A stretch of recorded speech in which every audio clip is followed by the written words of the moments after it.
Welcome to the Sunday night live stream. How y'all doing?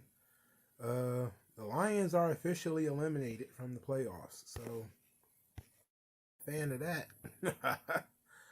I finally got excited for them boys, and they ended up losing. Well, they didn't lose. The game, I think, is I could check the score in a minute. But the Seahawks won, so the Lions are out. That sucks. But I mean, it is what it is.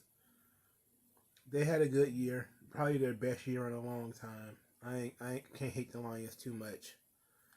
But how about everybody else? How are you guys doing? Let me know in the chat. I'm looking at the chat. There's nobody here. I know I'm late. I know I didn't say anything about the stream because I had no plan. I don't know what I was supposed to be talking about today. I honestly don't know. Uh, oh yeah, I finished Bleach, so I guess we could talk about that. Oh, sorry. Um. Uh. So what's going on? Let's do like a what's going on in pop culture kind of thing that you guys are interested in. What's something that you guys like that is jumping right now in terms of popular culture? You know, what's something going on that you guys are into? Let me know. Because we talk a lot about the stuff that I like. What about the stuff that you guys like? You know, we talk a lot about the stuff that I like. I watched some. I watched the BMF documentary. I guess we could talk about that. I didn't watch the whole thing, but I saw enough of it that kind of got a little bit. I don't know. I don't know. It gave me a bad attitude. I think the BMF documentary. So 50 Cent put together this documentary on BMF. I didn't take any notes, but I really had a problem with the way they put it together because it glorified that stuff so much, which of course it always does. These documentaries, and they almost always glorify street culture. Yo, WG Phil, I appreciate you showing up. I appreciate anybody else that's watching who might not be, popping up on my screen because sometimes it happens. Yes, thank you very much, WG Phil. I've been doing the best I can to follow up on that Vince McMahon stuff. It's been a bit difficult because a lot of that stuff keeps coming out, but I mean, you guys keep wanting to hear about it. I'm here to do it. But back to this BMF documentary, which is probably the most interesting thing I watched all week. It tells the story of the Flannery brothers. What was his name? I think Big Meech was named Demetrius. His brother is named I think it's Terry Flannery. Southwest T. It tells the story of these two guys who grew up in Detroit, who ended up becoming drug dealers and being sort of the mentors and sponsors of rappers like Young Jeezy and a couple of others down in Atlanta.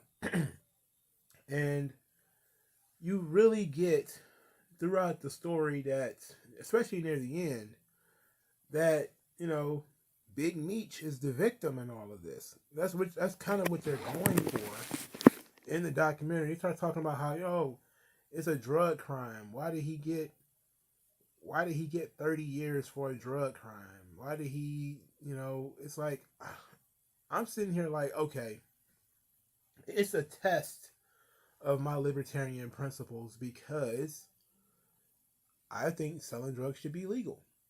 If you have something that you want to sell and somebody else wants to buy it, that should be legal. Okay? The question then remains, to what authority does anyone else have to force you to save yourself? To protect yourself. Let's say somebody wants to do something dangerous to themselves. Who who needs, permission to do dangerous things to themselves? Who defines what something dangerous is? So that becomes sort of the question. And we could take that and run it a different 100 different ways with it. There's drugs, there's sex, there's suicide. There's a lot of different subjects that we could go down to say who's to say that you shouldn't be doing that stuff. Well, who's going to stop you?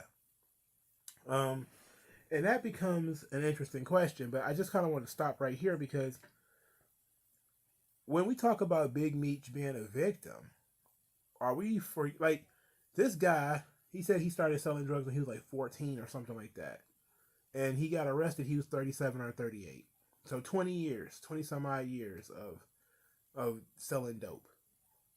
Guy never had a real job in his life. He spent most of his most profitable years hanging out in nightclubs, buying bottles, banging strippers, and hanging out with rappers. And we're told that he's the victim when the state finally caught up with him. They had been investigating him for years. But he was the victim, despite the fact that numerous people around him died, despite the fact that, you know, he bullied people, he controlled other people's lives. It seems to me that is any of that worth 30 years though? I don't know. Like, you gotta think the guy, you know, ordered people to get killed. Or he set up a situation in which people were killed. So you do have to beg the question: to what end is a guy like Big Meech responsible for what people underneath him do? All right, let's ask that question. If you are, let's say the boss of a company, you are responsible for something that your workers do, right? If you at your job screw up something and someone dies, your boss is getting sued. The guy who owns the company that you work at, he's getting sued. I work in a hospital, right? If a patient slips and falls and hurts themselves, a patient is beat up, a patient is abused or something like that, the CEOs and the board and all of those guys are going to get hit with a lawsuit. Maybe even me personally, as the employee, is going to get hit with a lawsuit. You know, usually the company would take over at that point and cover my legal fees and stuff like that, but I'm going to be held responsible for neglect, abuse, or whatever. Is it the same for drug dealers? If you work for Big Meech and he recognizes that you work for him, because you maybe work for somebody who works for him, you're on this pyramid scheme somewhere, but you're official, and you go out and commit a murder. Maybe Big Meech didn't even know you did it. Is he still responsible for what you did? In the same way that Vince McMahon will be responsible for what Chris Benoit did. Because remember, people tried that. You know, when Benoit went out and murdered his wife and son, people tried to blame WWE for that. They tried to blame Vince for that. Why wasn't he drug testing them? Why wasn't he getting psych evaluations? Why wasn't this? Why wasn't that? Why didn't they do more? Well, in that instance, the boss is kind of responsible for what his underlings do. In that case, then Big Meech is responsible for everything his underlings did. If he wanted to be the boss, he wanted to be the man, well, he was a co-boss because his brother was the boss too, just in a different part of the country. I think Southwest T was the guy who he ran the drug trade, and I think what was this, Arizona, California, Nevada, that area. While Meech worked from like Atlanta to Detroit, or Atlanta to Michigan. So when you say that Big Meech is only a drug crime, you're ignoring all the people who were robbed, all the people who were killed, all the I don't get it. You know, I don't get what level of responsibility he's being held at. If you're only responsible for your own behavior, let's say, then he's not responsible at all for anything those people did, and he probably shouldn't be in prison. But the question remains, is he responsible for other people's behavior? He set up a structure and an organization in which people meted out punishments that included killings, beatings, and other things. and these things were sanctioned by the BMF. It wasn't like, hey, you kill somebody, we kicking you out. No, they didn't necessarily kick out anybody. They kept they didn't want the heat to bounce back on them. That was the important thing. As long as the heat doesn't bounce back on me, you can do whatever you want, right? So at the end, of course, because spoiler alert, Big Meech is going to be in prison until he's 2040 or something like that. He's going to be like maybe 50 or something. Well, he's probably 50 now. He's probably going to be in his 70s or something when he finally gets out. And they tried to make it seem like this guy was the victim, that he was railroaded by the system. And of course, they pulled the old, it's racist. And, it's like, well, a lot of Big Meech's victims are black. Is that racist? Was he targeting black people when he destroyed our neighborhoods with crack and all this kind of stuff and bad rap music? I mean, my God, the BMF era of rap music is atrocious. It's absolutely the most horrid. Well, it's not as bad as it is today. At least it was recognizable street music at the time. But it's still not very well remembered, especially by me. Maybe you guys think differently because some of you are from the South. And you probably say to yourself, wait a minute. That old BMF era, which would probably be, 2002 to 2010, maybe a good 8-year stretch right there where Jeezy was making sure to yell about Big Meech on pretty much every other song. And I think of Big Meech, Larry Hoover, you a big motherfucker, and all that stuff. And it seems interesting to me. And of course, 50 Cent put together this documentary. 50 Cent is also doing the television show for BMF. So he has financial incentive to lionize BMF and to make it seem more interesting than it probably really was.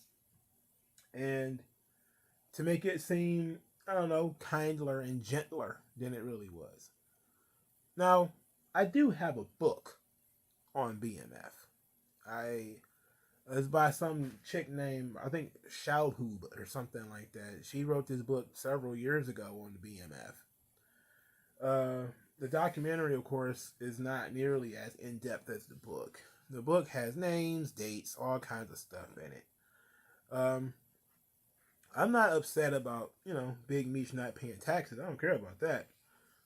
My issue is, and I'm not even upset about the whole drug dealing thing. I mean, somebody wants to buy drugs and you want to sell them. I mean, it is what it is on that front. The issue here is, are you responsible for what that brings? For destroying a family, for ruining a neighborhood, for corrupting young children, for creating a culture that, valorizes things like hanging out in nightclubs, getting drunk, and banging strippers. Those are the questions. Are you responsible for that, or are you only responsible to yourself? So, what do you guys think about that? Is a guy like a Big Meech responsible for the culture he created or helped to create, or are individuals responsible for themselves? Think about this as you ponder that question. The Nazis were the exact same way. Fascists, communists, they're all the exact same way. There's always somebody at the top who creates a culture, a system where they say what's okay and what's not okay. When somebody does something that's not okay, what you should do to them is sanctioned by the culture around them. Now, unlike Nazi Germany or fascist Italy or the Russian communists, BMF is a gang, right? But a gang technically is a subculture. Okay? As a subculture, they're already operating outside of the law. So we're not even talking about um, the law in this instance. We're talking about what is the expectations of you as somebody who rides around wearing a BMF chain, or you at the bar with Big Meech. What is the expectations of a guy like you? You know, because in order to get to that point, you have to be the kind of person that he will want to be around. The kind of person who I would imagine puts the organization first, puts him first, even above yourself, because that's kind of how a lot of organizations operate. You know, they want you to put them first. It's wholly irrational for people to want that, but they do. Your job wants it, and these gangs want it. You know, maybe I'll do a.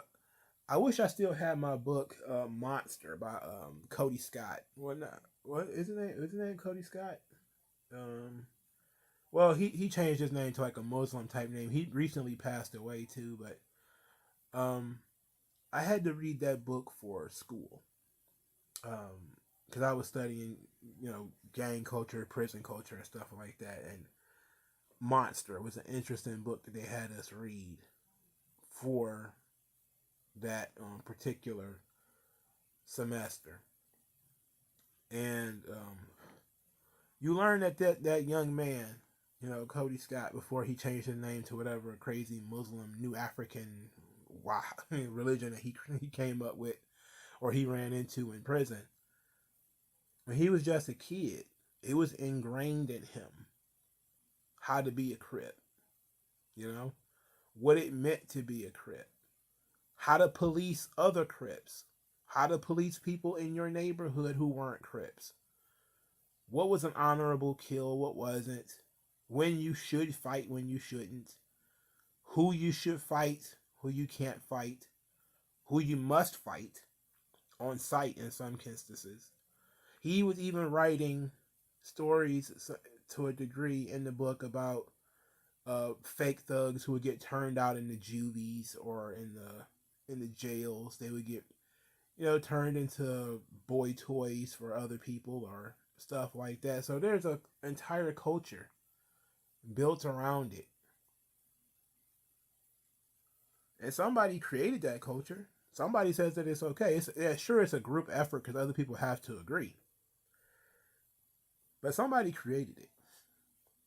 Somebody came up with this, loyalty over everything sort of mentality when it comes to these organizations, and gangs are number one with that. It's based a lot on the old mafia tactics. Because the mafia used to be blood, used to be family. Then extended family. Now gangs are just loose associations of teenage boys who live in the same neighborhood. That's pretty much it.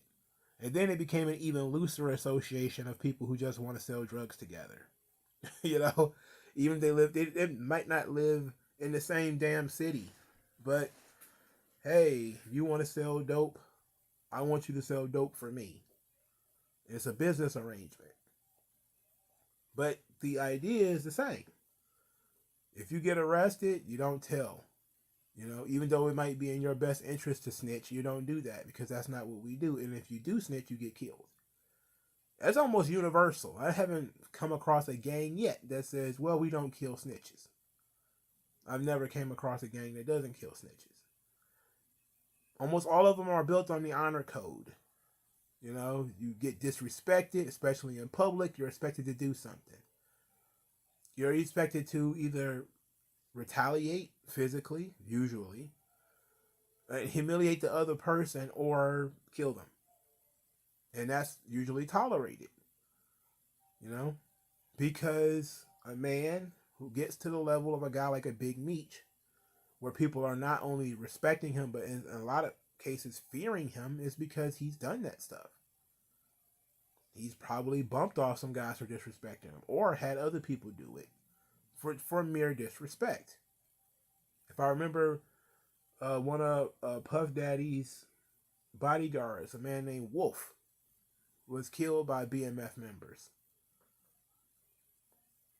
So somebody thought it was okay. for, there was stories of, I think a guy snitched, or he was considering snitching or whatever, and BMF guys kicked in his house, kicked in his door, shot up his house, killed him and I think his girlfriend. I'm going off memory here. I haven't read the book in a long time, so it might not be 100%, but I think I pretty much got the gist of it. So this kind of stuff is condoned in these neighborhoods and in these cultures. And you have to ask the question, how about it? Is he responsible for that? Should he have 30 years in prison? Because he created a culture of individuals who did horrible things to other people. So even if he didn't do it himself, he rewarded it. He created an incentive for that stuff to exist. How about it? Tell me what you think. I'm gonna try to look for this book now that I done talked it up. I'm about to try to find it. You guys let me know if he's responsible for this. WG Phil says yes. In what way, Phil? And here it is. I found it pretty damn fast. The book is called The Rise and Fall of Big Meech and the Black Mafia Family. It's by Mara Shawhoop. Her name is Mara Shawhoop. So it's interesting how this works. Here's let's read a little bit of it. It says, Demetrius Big Meech Flannery didn't just walk into the club. He arrived. He usually arrived under the watch of bodyguards. Every now and then, he arrived with 100 or so hangers-on. And on those nights, when egos were bruised or the wrong woman got involved, he arrived with trouble. It was hard to compete with a presence so huge, not to mention one that could drop $50,000 on a single bar tab. And so sometimes his arrival was cause for others in the club to bolt. The first sign he was coming, the cars. They coasted to the curb like supermodels down a runway. Bentleys and H2s, Lambos and Porsches, and, when the crowd swelled to full ranks, tour buses. Under the marquee of clubs from Midtown Atlanta to South Beach, Miami, the streetlights bounced off the $1 million motorcade, and it was blinding. So we started talking about immediately, the financials, the money, the glitz, the glamour, Young people are seeing this stuff, and it's propaganda to them. You're a young man. I was a young man during this time, 2008. I would have been 24. It was interesting. So here is the situation that killed Wolf, one of Puff Daddy's bodyguards. It says Wolf was no stranger to conflict, and as a professional bodyguard, he didn't go out of his way to avoid it either. He'd been convicted in 1991 for the attempted murder of a New York cop, and he spent 2 years in prison. 2 years after his release, he witnessed an Atlanta club shooting that defined the clash of East Coast, West Coast hip-hop. A crew from L.A., including Death Row Records founder Mary and Suge Knight, was pouring out of the West Peachtree Street's swanky Platinum House, only to come face-to-face with the arriving entourage of Knight's biggest rival, Sean Puff Daddy Combs, CEO of New York's Bad Boy Entertainment. In the ensuing brawl, a record exec in Knight's Kent was shot several times. Weeks later, he died. 6 years passed before the long-dormant investigation was resuscitated, with Wolf as the prime suspect. Wolf was also hanging out at Times Square nightclub in 1999 when, once again, gunshots rang out. This time, the fight started when a club goer threw a fistful of bills in Combs' face. After fleeing the scene with Combs' then-girlfriend Jennifer Lopez, and his rapper protege Jamal Shine Barrow, Wolf was arrested on a weapons charge which he later beat. Shine didn't fare so well. He was convicted of assault and reckless endangerment and was sentenced to 10 years in prison. Soon thereafter, Wolf relinquished his post as Combs' most coveted muscle. He came to Atlanta to start over. He wanted to make a name for himself as a hip-hop promoter. He became well known in the local club scene as a big spender and, on occasion, a big pain in the ass. Wolf, with a build reminiscent of a brick wall and a villain-style widow's peak, was a tough guy. He was a tough guy who would talk himself out of a bad situation when he could. But when all else failed, he wasn't exactly quick to back down. The problem was, Big Meech wasn't the type of guy anyone should stand up to for too long. Among Meech's distinguishing characteristics was his insistence that every guy in his crew be given his own bottle of Cristal or Perrier Jouet at the club, even when the numbers grew 50 or more. It was one of the obvious ways Meech built allegiances, but it wasn't the only way. People were drawn to him not against their will exactly, but because his aura of wealth, power, and generosity was impossible to resist. And once inside his circle, his followers rarely left. Sure, there were VIP rooms and beautiful girls and all kinds of money to be spent on whatever luxury you could possibly imagine. But more important, there was Big Meech in the middle of it, his hand resting on your shoulder like your father you never had. The one who let you drive the car your real father could never afford. The one who took you everywhere with him, wherever the business was. This management style served Meech well. His crew's loyalty was like armor. It was very nearly made him invincible. And November 11th, 2003 was no exception.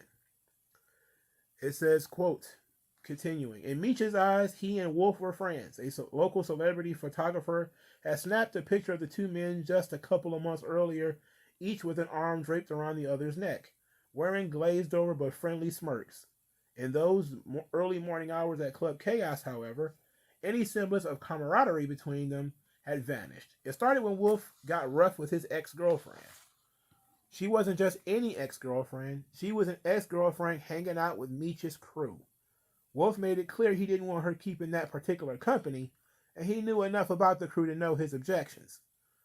Once they turned violent, wouldn't be tolerated. Still, Wolf wouldn't let up. Enraged by his ex's refusal to bow to his demand, and with a rapt audience looking on, Wolf grabbed her by the neck.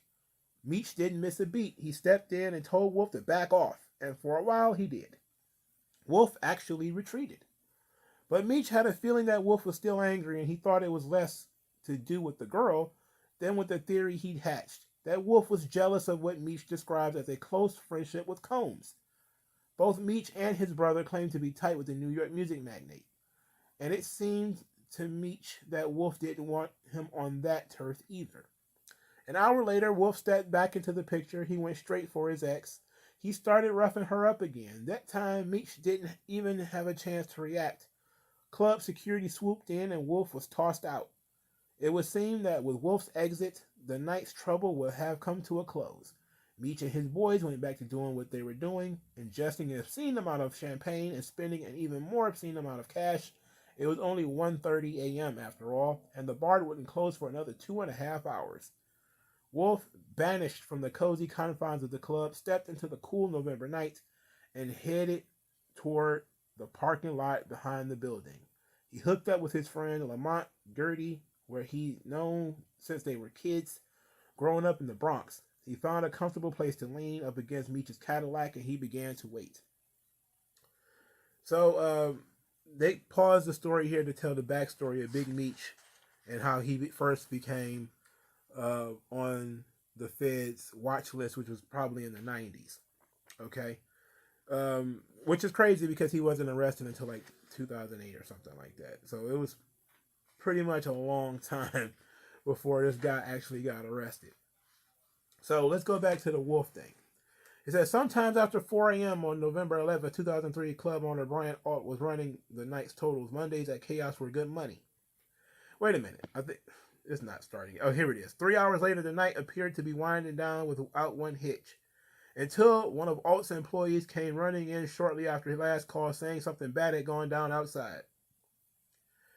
It said, Alt raced out of the club toward the back parking lot. As he rounded the corner near the club's stairway, he passed Wolf's ex-girlfriend, who was running away from the parking lot with tears streaming down her face. Alt feared the worst, and when he got to the parking lot, he found it. One of his bartenders, a security guard, two off-duty medics were trying to keep the two men on the ground alive. For one of the two, it was too late. Wolf's friend Riz, who had come to Wolf's aid, was dead. A gun lay at his side. Wolf, however, was still alert. He'd been shot in the chest, but was holding on. While waiting for the ambulance, Alt stuck by his side, imploring Wolf to stay awake, to stay with them because sleep might mean there's no waking up. As Wolf lay bleeding on the asphalt, a car was speeding up GA 400, carrying two other men wounded in the gun battle. They were on their way to North Fullerton Regional Hospital. One of them would later claim that the first shots rang out, he turned and ran, didn't see a thing. A version of events that would be supported in part by the fact that he'd been shot in the ass. This is Big Meech, by the way. He got shot in the ass. This is, I don't know how many of you remember the rapper Saigon. He did a song called Shot in the Booty or something like that. That was about this sort of scene. It was around this. It was around the 2003, 2004 time. You know, back when everybody thought Saigon was going to be the next 50 Cent. That didn't work out for him, did it? But of course, Wolf died. He ended up getting killed. But this book is very, very damn interesting. I suggest anybody who's interested in true crime, pick this joint up. You know, it's a very good book.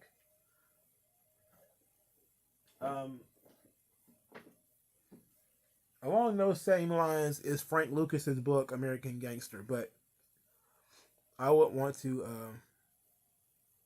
look into that one a little bit more. Maybe I'll do an American Gangster episode of the live stream. Since I've already read the book and I've already watched the movie, it should be easy to do a companion piece. WG Phil says encouraging or assigning hit jobs is pretty tall order to be defending. Yeah. But let's say you can't prove that he actually ordered it. You know, which is what some people will say. Some people will say, well, can't really prove that he ordered it. Some people will say, well, he wasn't really involved in it. He was wounded in it. This is just one guy, this Wolf guy. This is just the most high profile murder that they were involved with. They killed a bunch of other people. So it's an interesting scenario to look into. All right, Ali Hankerson has a question here. I don't know what he's talking about. Let's see. Is it possible to incorporate the idea as something violent and gritty as the original Teenage Mutant Ninja Turtle comic onto screen? What would the backlash look like? What do you mean something as violent and gritty? There's tons of violent and gritty things on TV. I don't see what the issue would be. You know, there's tons of shows where guys are getting cut open and ripped apart and ripped to shreds. Do you mean Teenage Mutant Ninja Turtles being turned into that? Because if you are talking about that, I think WG Phil is correct. That it's simply too late for the TMNT, that franchise, which is now owned by Nickelodeon. They're not going back to being, blood and guts TMNT. Maybe in the comics, but not on screen. I don't think so. I think people know the Teenage Mutant Ninja Turtles too much for pizza and cowabunga. And as much as that may grind the gears of everybody who really likes Teenage Mutant Ninja Turtles, especially the old Mirage books, it's over. Like you can't go back. You absolutely cannot go back. Invincible had tons of ultra violence. People eyeballs popping out of their head and guys being ripped in half and heads coming off. You can do whatever you want. Today, nobody cares about the violence of a comic book or a comic book story today. I think whoever was smart to, do what they did with Teenage Mutant Ninja Turtles and turn it into something for children, that was fucking brilliant.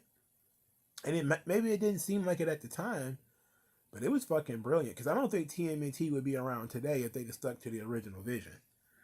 I don't think it'll still be here.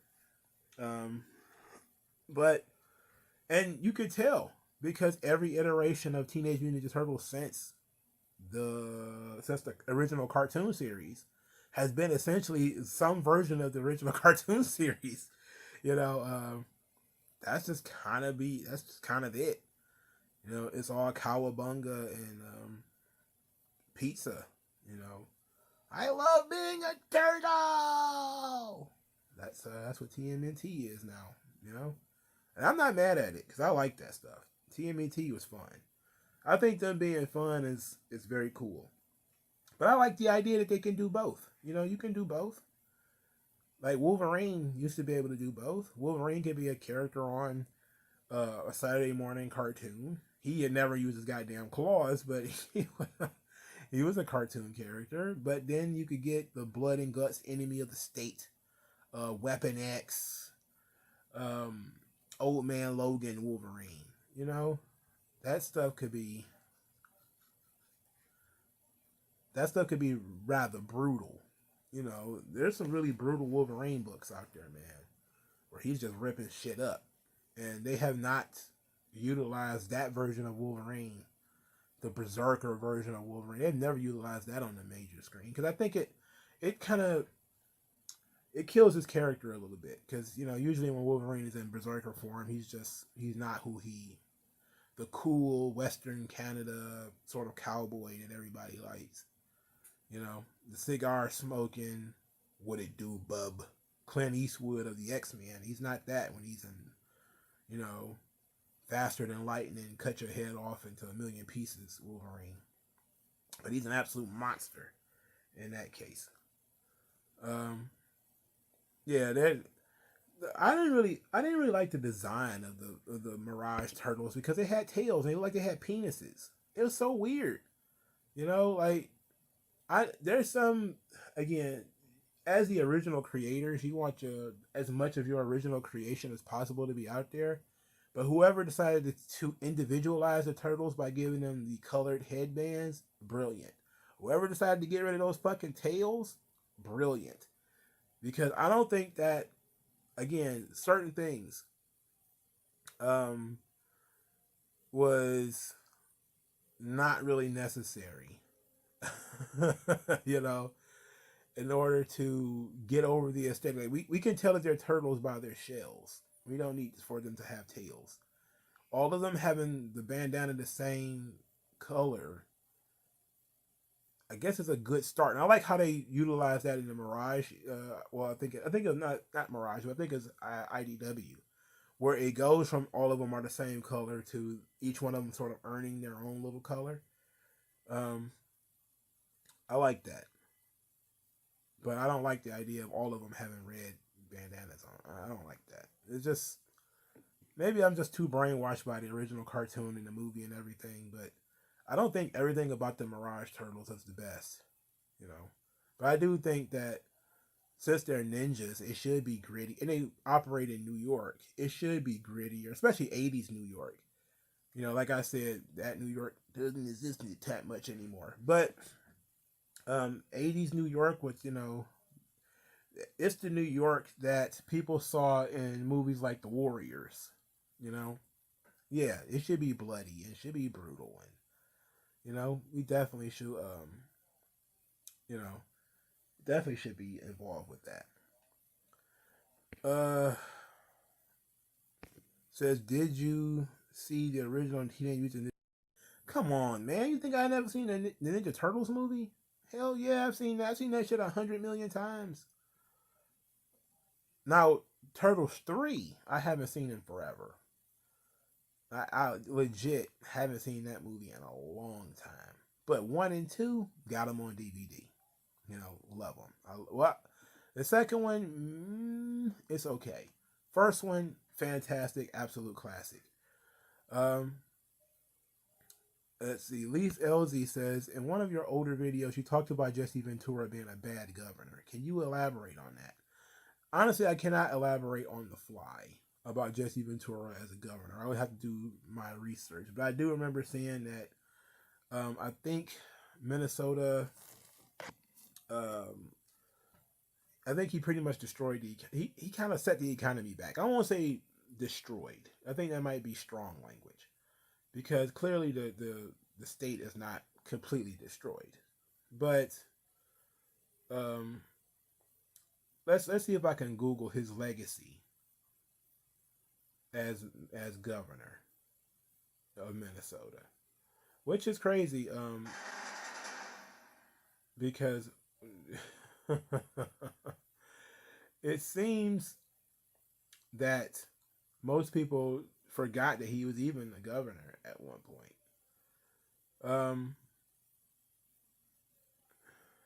Let's see. NPR says the political legacy of Jesse Ventura. Let's look at here. It says state spending has gone from 21 billion over 2 years to 27 billion.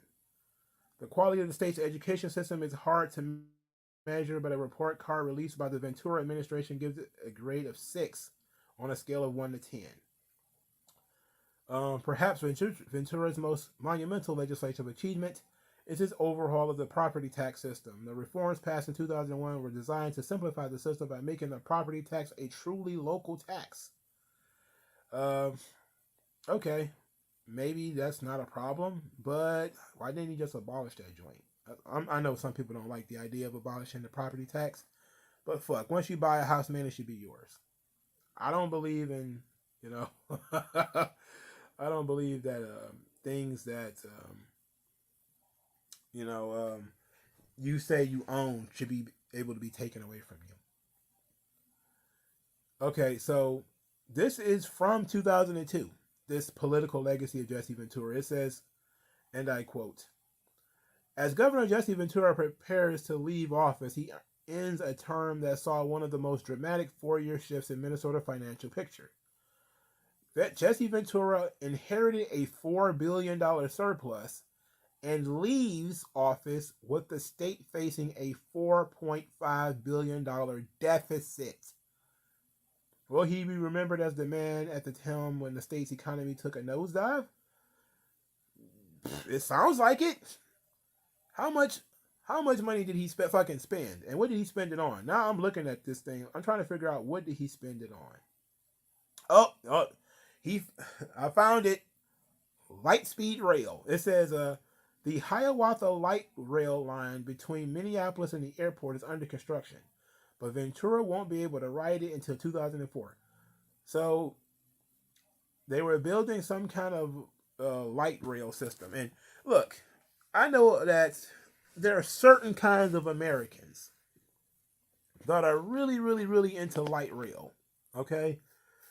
I remember there's an episode of The Simpsons about how those things are big ass boondoggles that cost a lot of money and you never get anything done. There's Americans who are big fans of light rail. It takes a massive amount of money to even get that thing started. And then there's the argument about whether it's going to be a public thing or a private thing or a public-private partnership. Most of the time, the people are paying for it. It means the taxpayers. They're paying for it, so they want it to be public. And sometimes, if it's public, that's the only way it's actually going to get finished.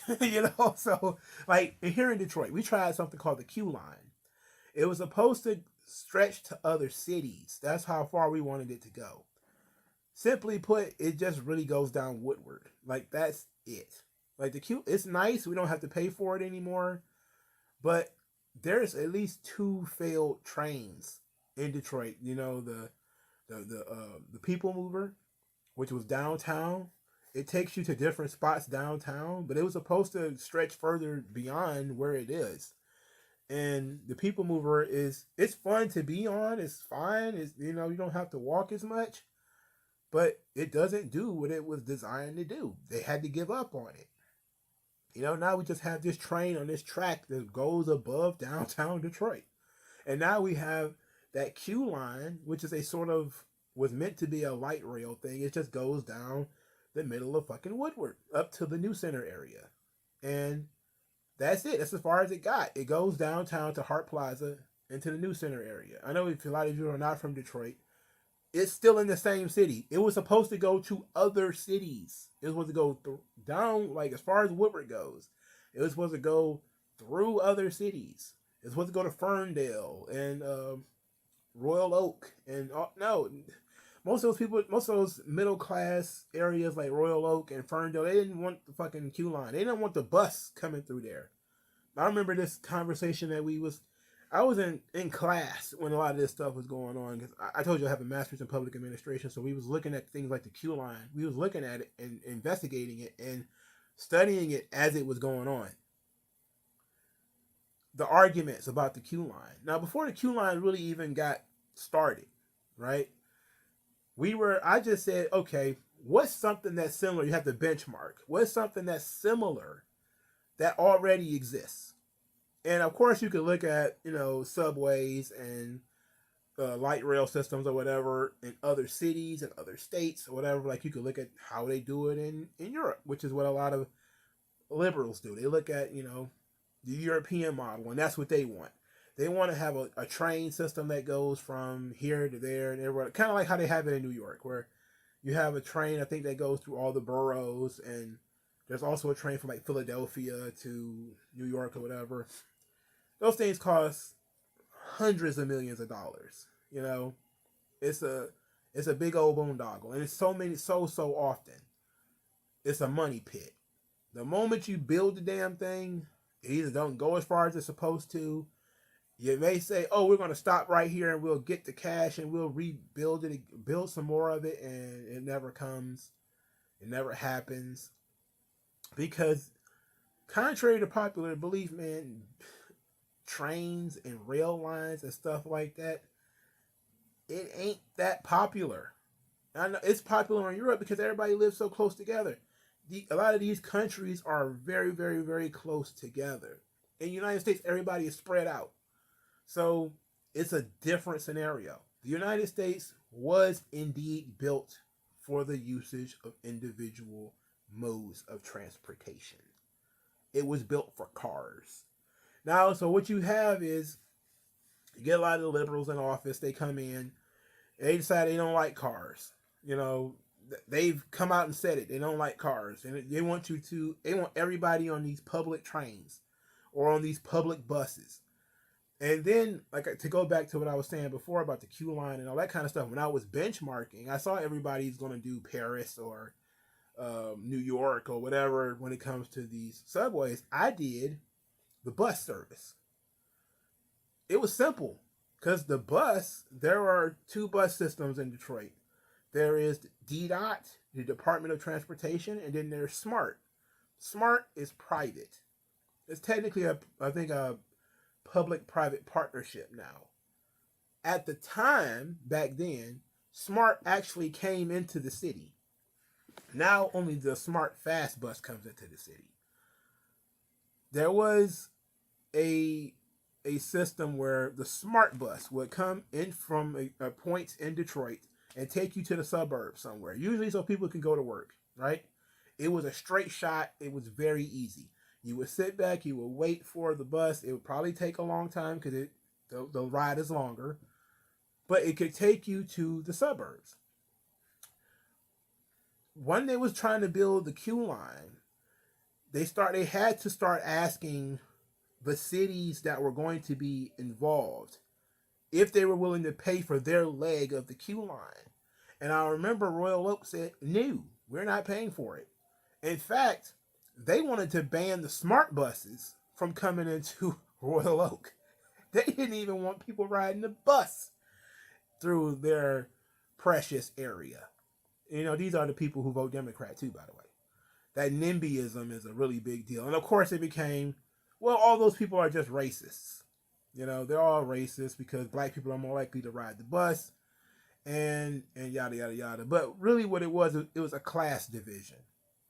The streets in Royal Oak and the streets in those areas are not built for buses. They're built for cars, And you would hear, like, if you sat down and actually listened to some of the complaints of, like, the people in those areas, they would say how the bus rickety down, kind of makes a lot of noise riding down the street. Like, well, especially if the roads is usually better in the suburbs, but just in case, and it is bringing people who are of lower class from Detroit or from other places into the heart of their city for whatever reason. It usually is for work, but it's bringing them in there for whatever reason. And you would get Detroiters who would often complain that the smart bus would bring like white dope heads from like Mount Clemens or whatever to Detroit, where they would come buy drugs and then get on the bus and go back. So that started to be like this issue where it would be you're delivering crackheads and poor people into our neighborhood. So the Q line was out of the question. But a lot of the suburban white kids, especially the ones in my class at the time, they loved the idea of light speed rail. They had no idea how they were going to pay for it, but they had this wonderful grand idea that you was going to be able to go to Ann Arbor on the light rail. And how great would that be? It'll only take you about 15 to 20 minutes and you wouldn't have to drive. It would be so much fun. It would be a great commute for students from the University of Michigan. Or if you go to Eastern, which is I think in Ypsilanti, you could ride the Q line and it would be so much fun. And I was just sitting there like, this shit is expensive. They haven't figured out how they was going to pay to get it from here to here, and this was in the same city. Let alone how they're going to get it from the end point that they chose in Detroit to somewhere else. It can't fucking pay for it. Whenever somebody starts fucking around with trains, man, it almost never goes well. Because it becomes that dick measuring contest where, and especially since the way we do things now is because we don't let things just be private anymore. It has to be some public money has to go into it, some private money has to go into it, and then we start arguing about the governance, right? Who's going to control it, the public or the private or whatever? What is the rates going to be? I mean, since you paid for it, and you're paying for it again. Essentially, you're paying for it twice. Like you pay for the bus twice. You know, yeah. If you got a toll on a public park, you're usually paying for that twice because you're already paying for the upkeep, and now you're paying to get in. That's what happened with Belle Isle here in Detroit. But those trains, motherfucker, they're a boondoggle. They often have the most beautiful and noble of intentions, but trains often fucking go nowhere. And you have to have a completely socialistic or communistic government in order to get that shit to work.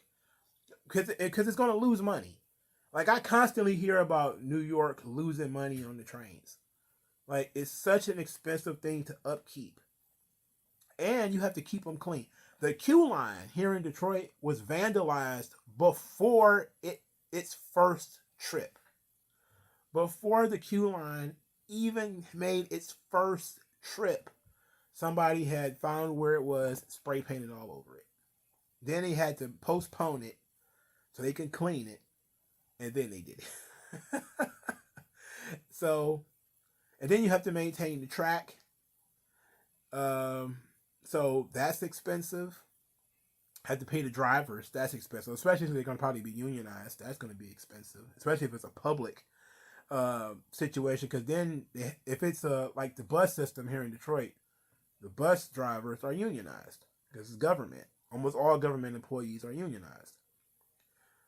That jacks up the cost of everything. Jacks up the cost of maintenance, building, infrastructure, the whole 9 yards. So now something that's already a money pit is even more expensive on the other end once you actually build it, because now you have to, pay union costs and promise these guys retirement and 401ks and pay for them to go to college or whatever the fuck they want. It's just ridiculous stuff. But if you do it with private money, it probably won't get done because they'll look at it and say, my God, this is not worth the money. If we build it, nobody's going to fucking use it, except maybe poor people, and they're not going to have enough money to maintain it. So they won't build it. So the only time a train may actually get built is if the government builds it. If the government builds it, they're gonna fuck it up, or somebody else is gonna fuck it up, and then it's gonna be, go um, way beyond budget. These are called mega projects, by the way. Whenever the government engages in mega projects, they almost always bust the bank. That's when they build stadiums. They want to build trains.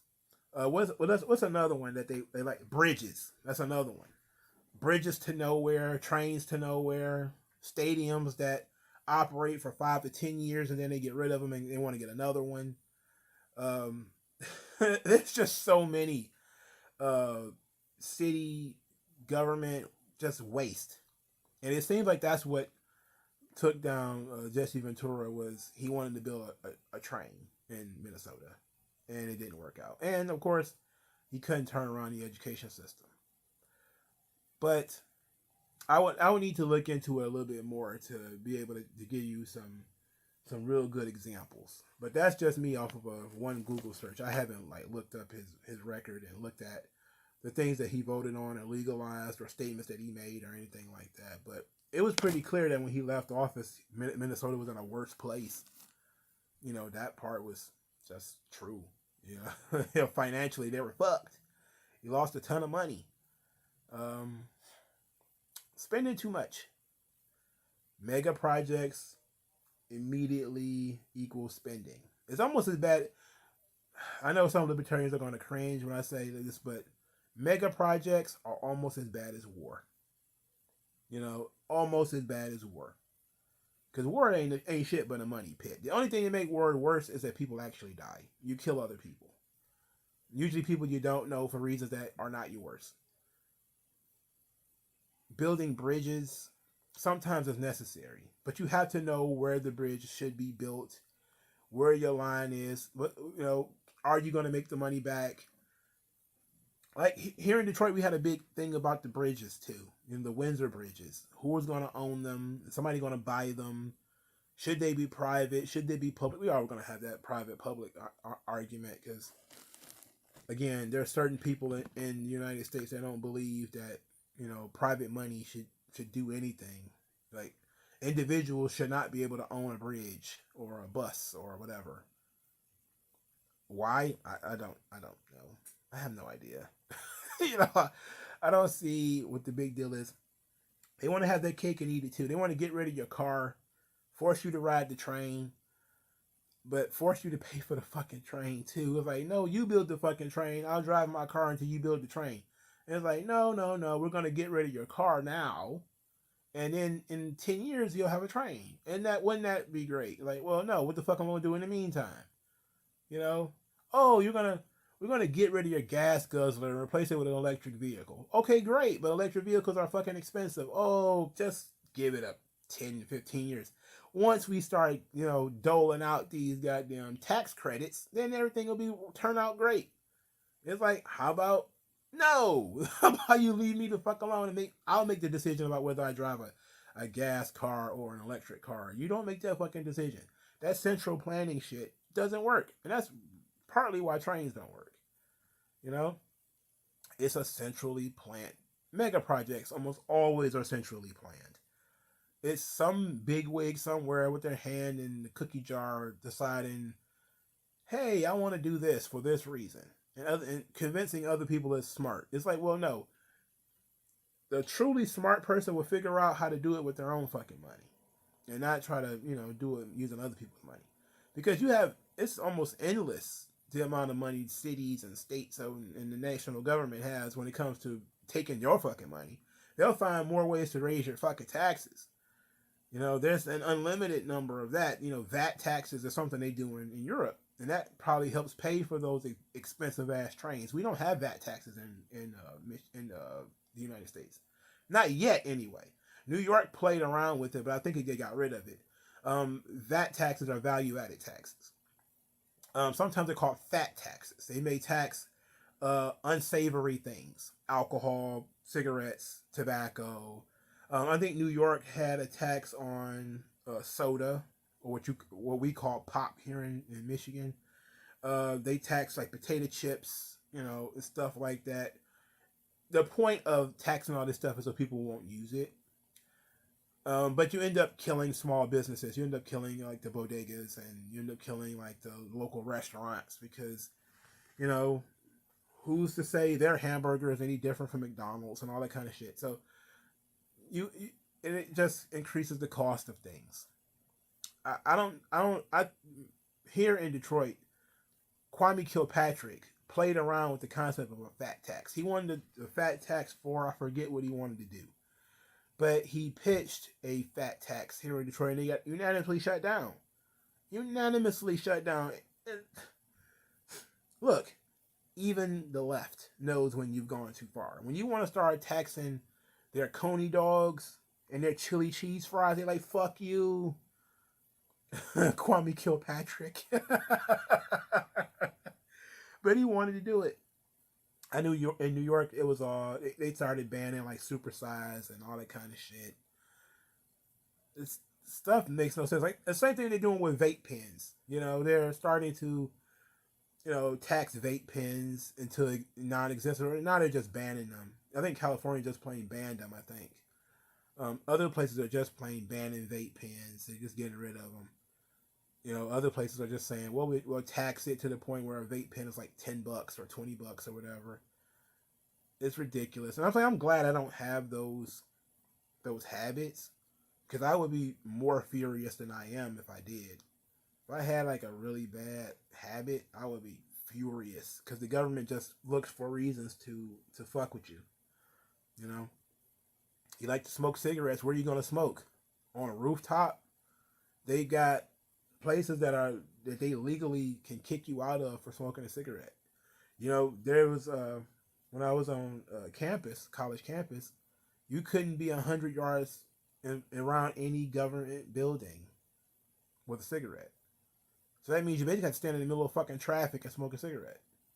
Either that or run the risk of getting a fine because you smoked in the behind the building or something like that. You could take an absolute shit in the middle of fucking Woodward and not get a fine. But if you smoke a fucking cigarette, they'll throw your ass damn near in jail. And I don't smoke cigarettes, so it doesn't bother me too much, but I'm saying it's a ridiculous restriction on liberty. You know? I get not smoking indoors.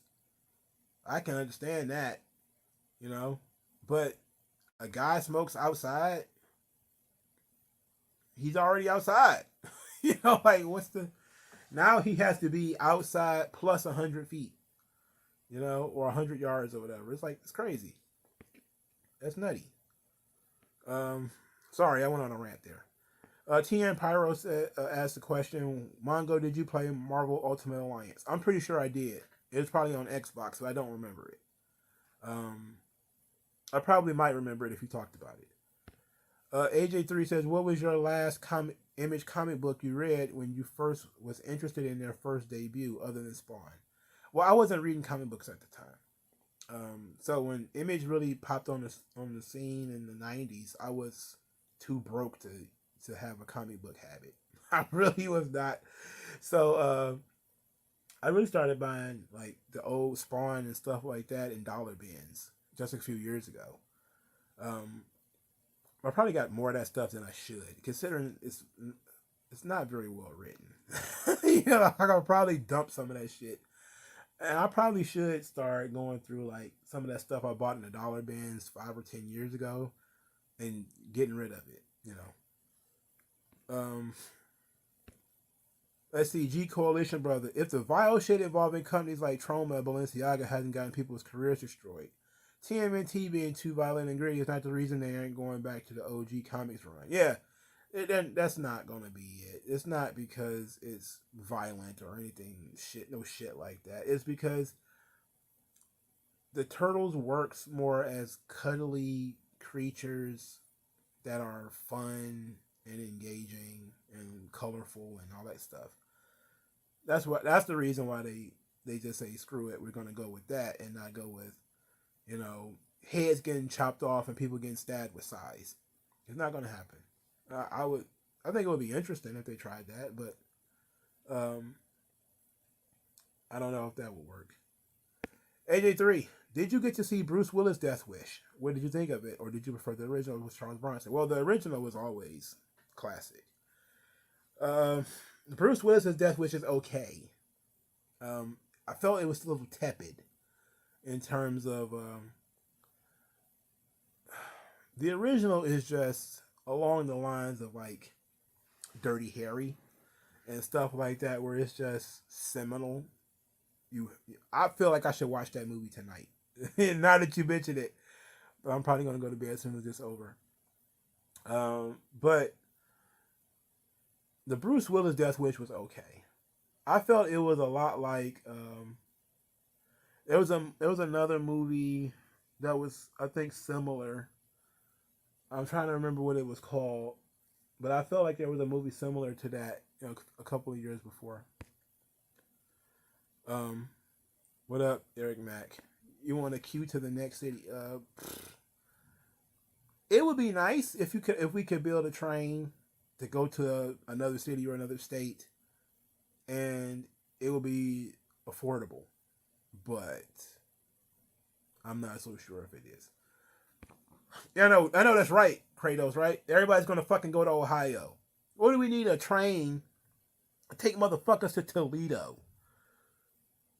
Like, what?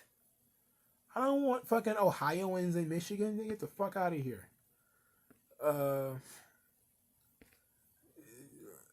are the trains effective in New York? That's what I want to know. So I know somebody here is from New York. Um, but I know every time when I was in college and I kept looking up the trains in New York, they was almost always broke. Every fucking time they were broke. It would be what they call it. I forgot what they call it, but it was always in the hole in terms of their budget. It was almost always the trains, not the buses. Like in Detroit, the buses are almost always in the hole. Almost always in the hole. It just costs too much to maintain those things, and a lot of them are really old at the time. Some of them have been updated, but a lot of they continue to change and eliminate bus service here in Detroit. Public transportation is a very interesting subject for, you know, people who live in cities, and I think we all live in cities. Because how many different types of public transportation do you really need? You know, buses used to have to serve a purpose, and I remember sitting in a classroom, and actually it wasn't even a classroom. It was a meeting, and they were trying to figure out where they were going to put a bus stop.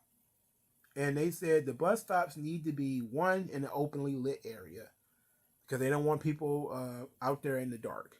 You know, two, it has to begin somewhere where people are going to be and has to end somewhere where people are going to be. So no random stops in random places.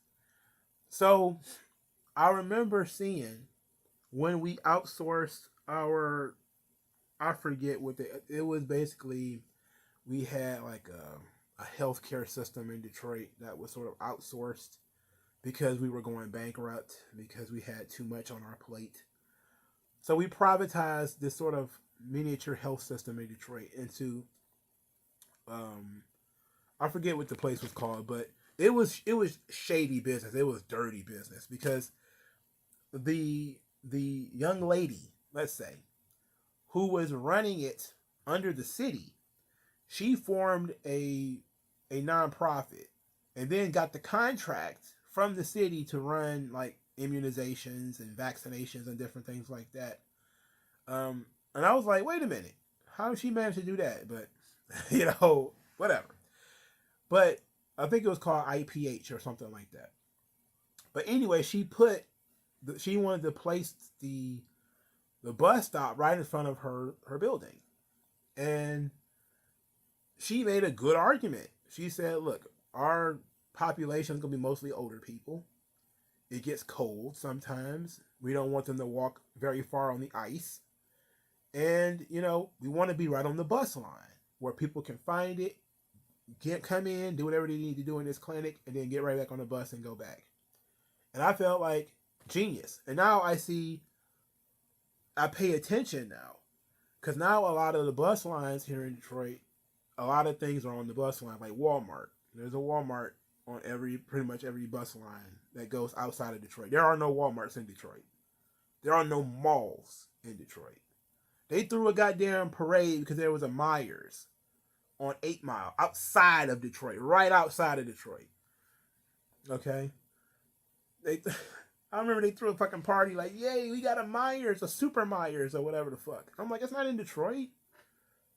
It's right outside the city. It's like right on the edge. Like right there.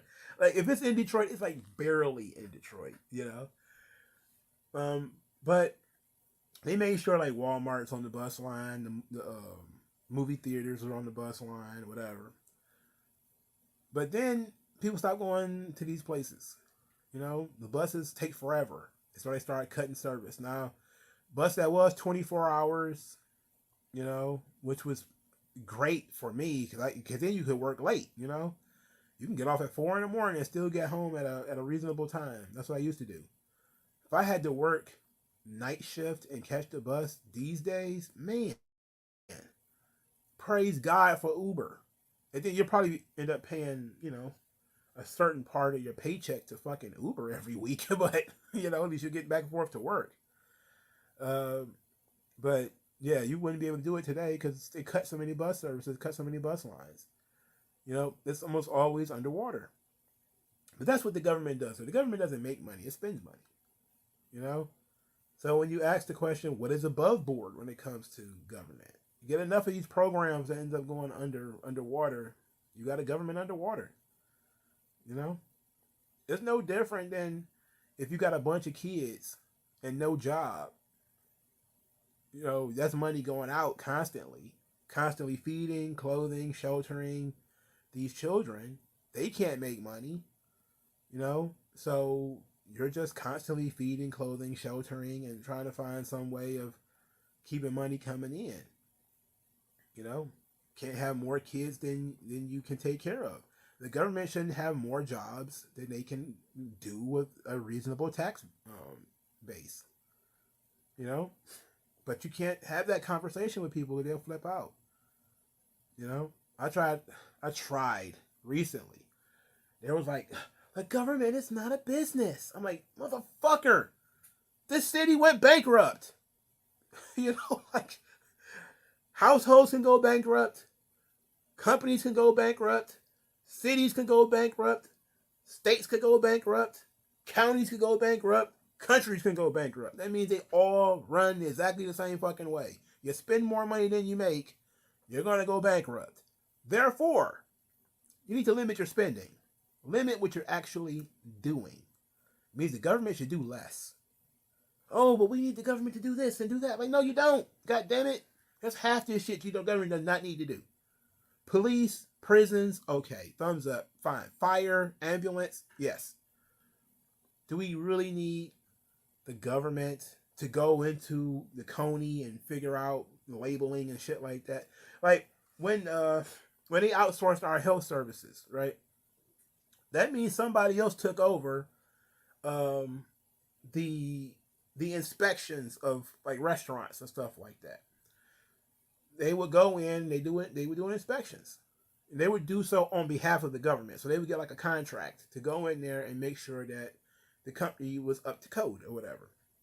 And then I would sit down and I would read the guy who would get hassled by the government versus the guy who got hassled by this sort of, I guess you could say, private health inspector.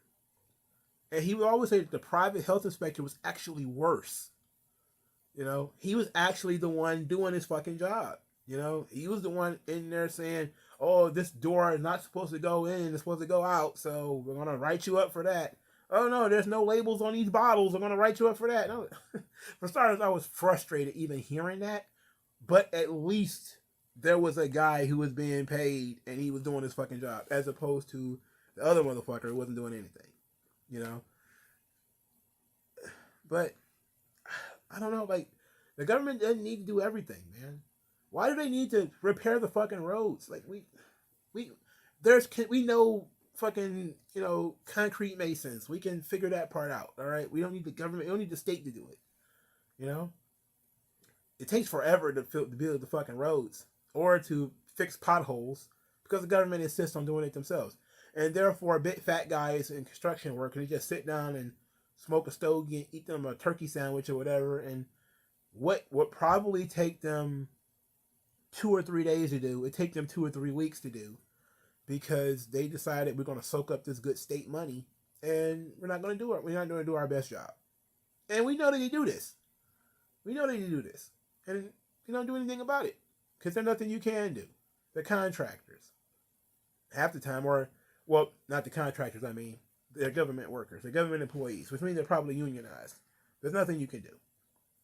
As long as they're working, then, or pretending to work, or they're on the work site. Like it's that simple. If he's wearing a hard hat, he's on the work site. He's working.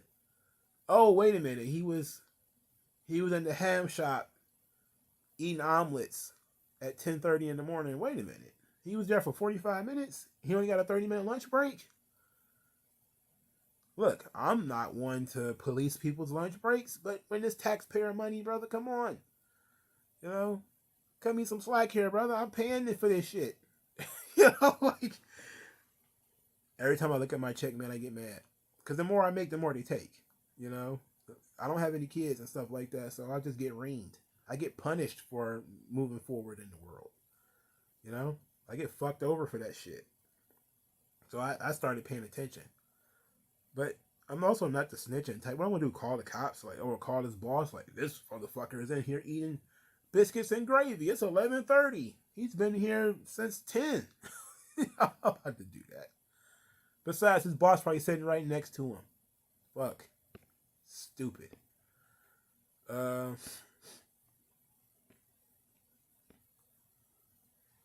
Hey Mongo, have you ever joined any protests in Detroit against the federal government taking over the Detroit economy? No.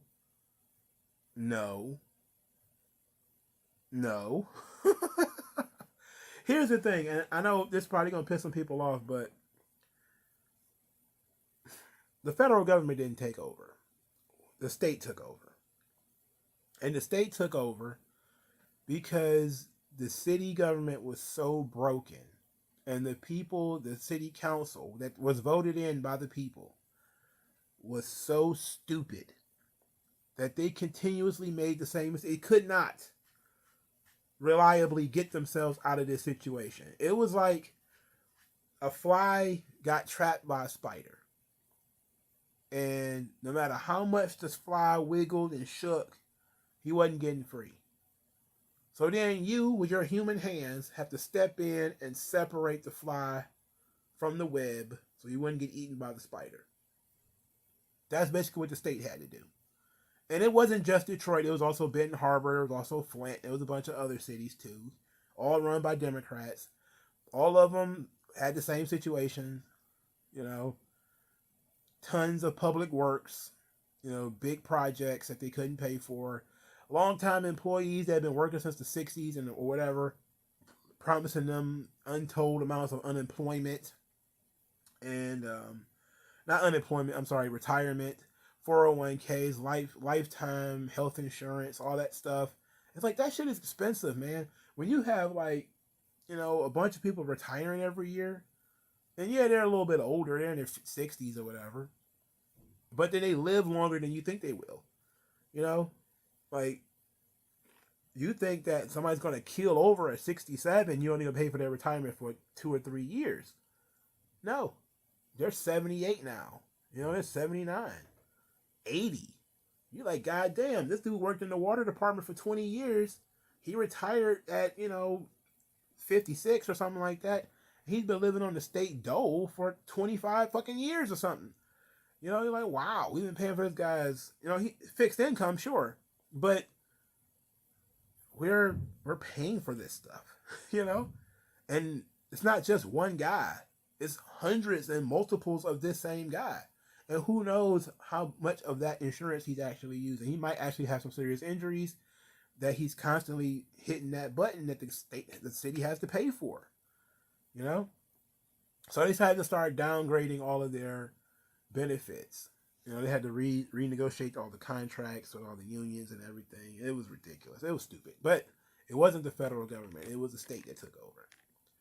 And I understand why the state took over. I'm not saying that I agree with it, but I understand why. It was the most prudent way of getting Detroit out of bankruptcy. I don't think it would have ever gotten out of bankruptcy if they had to do the hard thing. Now, if they had done it the hard way and just let the city go bankrupt and get ripped apart, for starters, I would have to explain. Fuck. All right. In the United States, there's a thing called federalism. The states are not functions of the federal government, but the cities are functions of the state. In other words, Detroit exists because the state of Michigan allows it to exist. Therefore, the state of Michigan has power over the city of Detroit. Therefore, the state of Michigan, if they see the city of Detroit is financially insolvent, can step in and say, "What the fuck are you doing? You out. You out. Get out of here. We're taking over."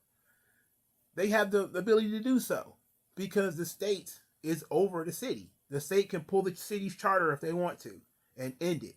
They've threatened to do so.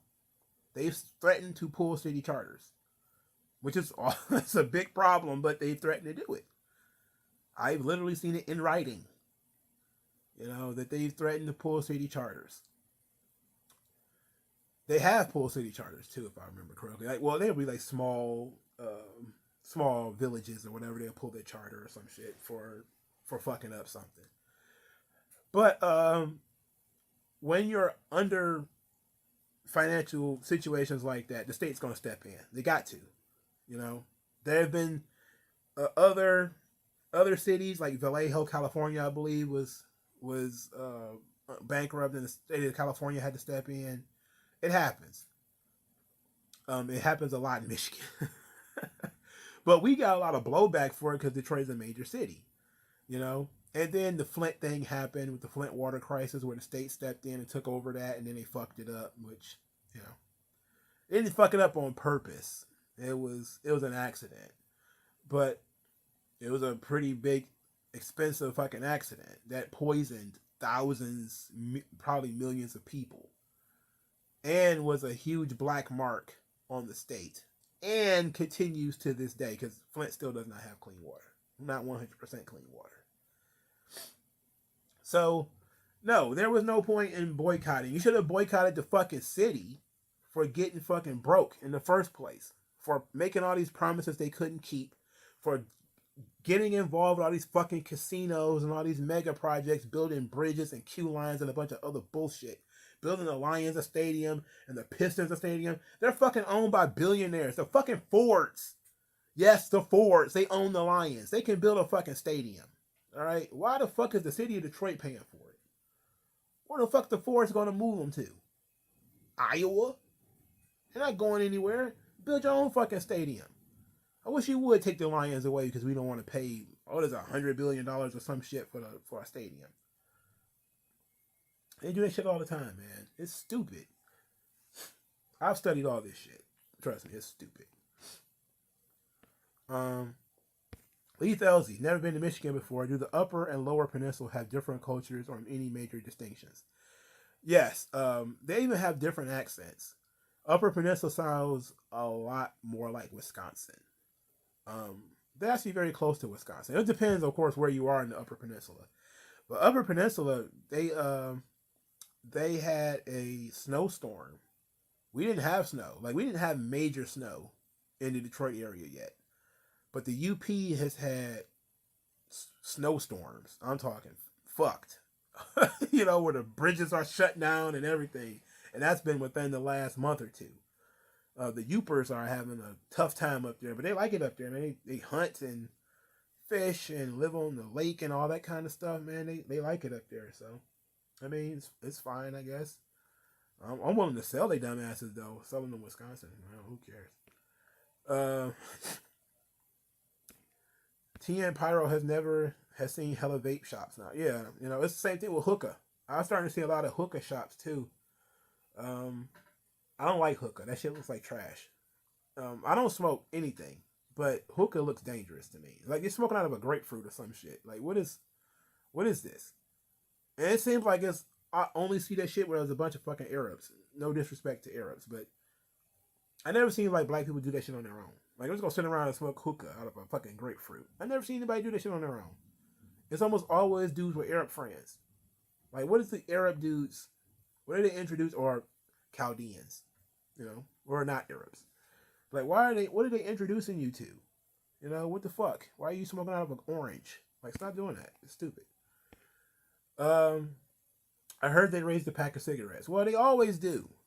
The pack of cigarettes been going up probably for 30 years. Ever since they won the war on that they can't even market cigarettes.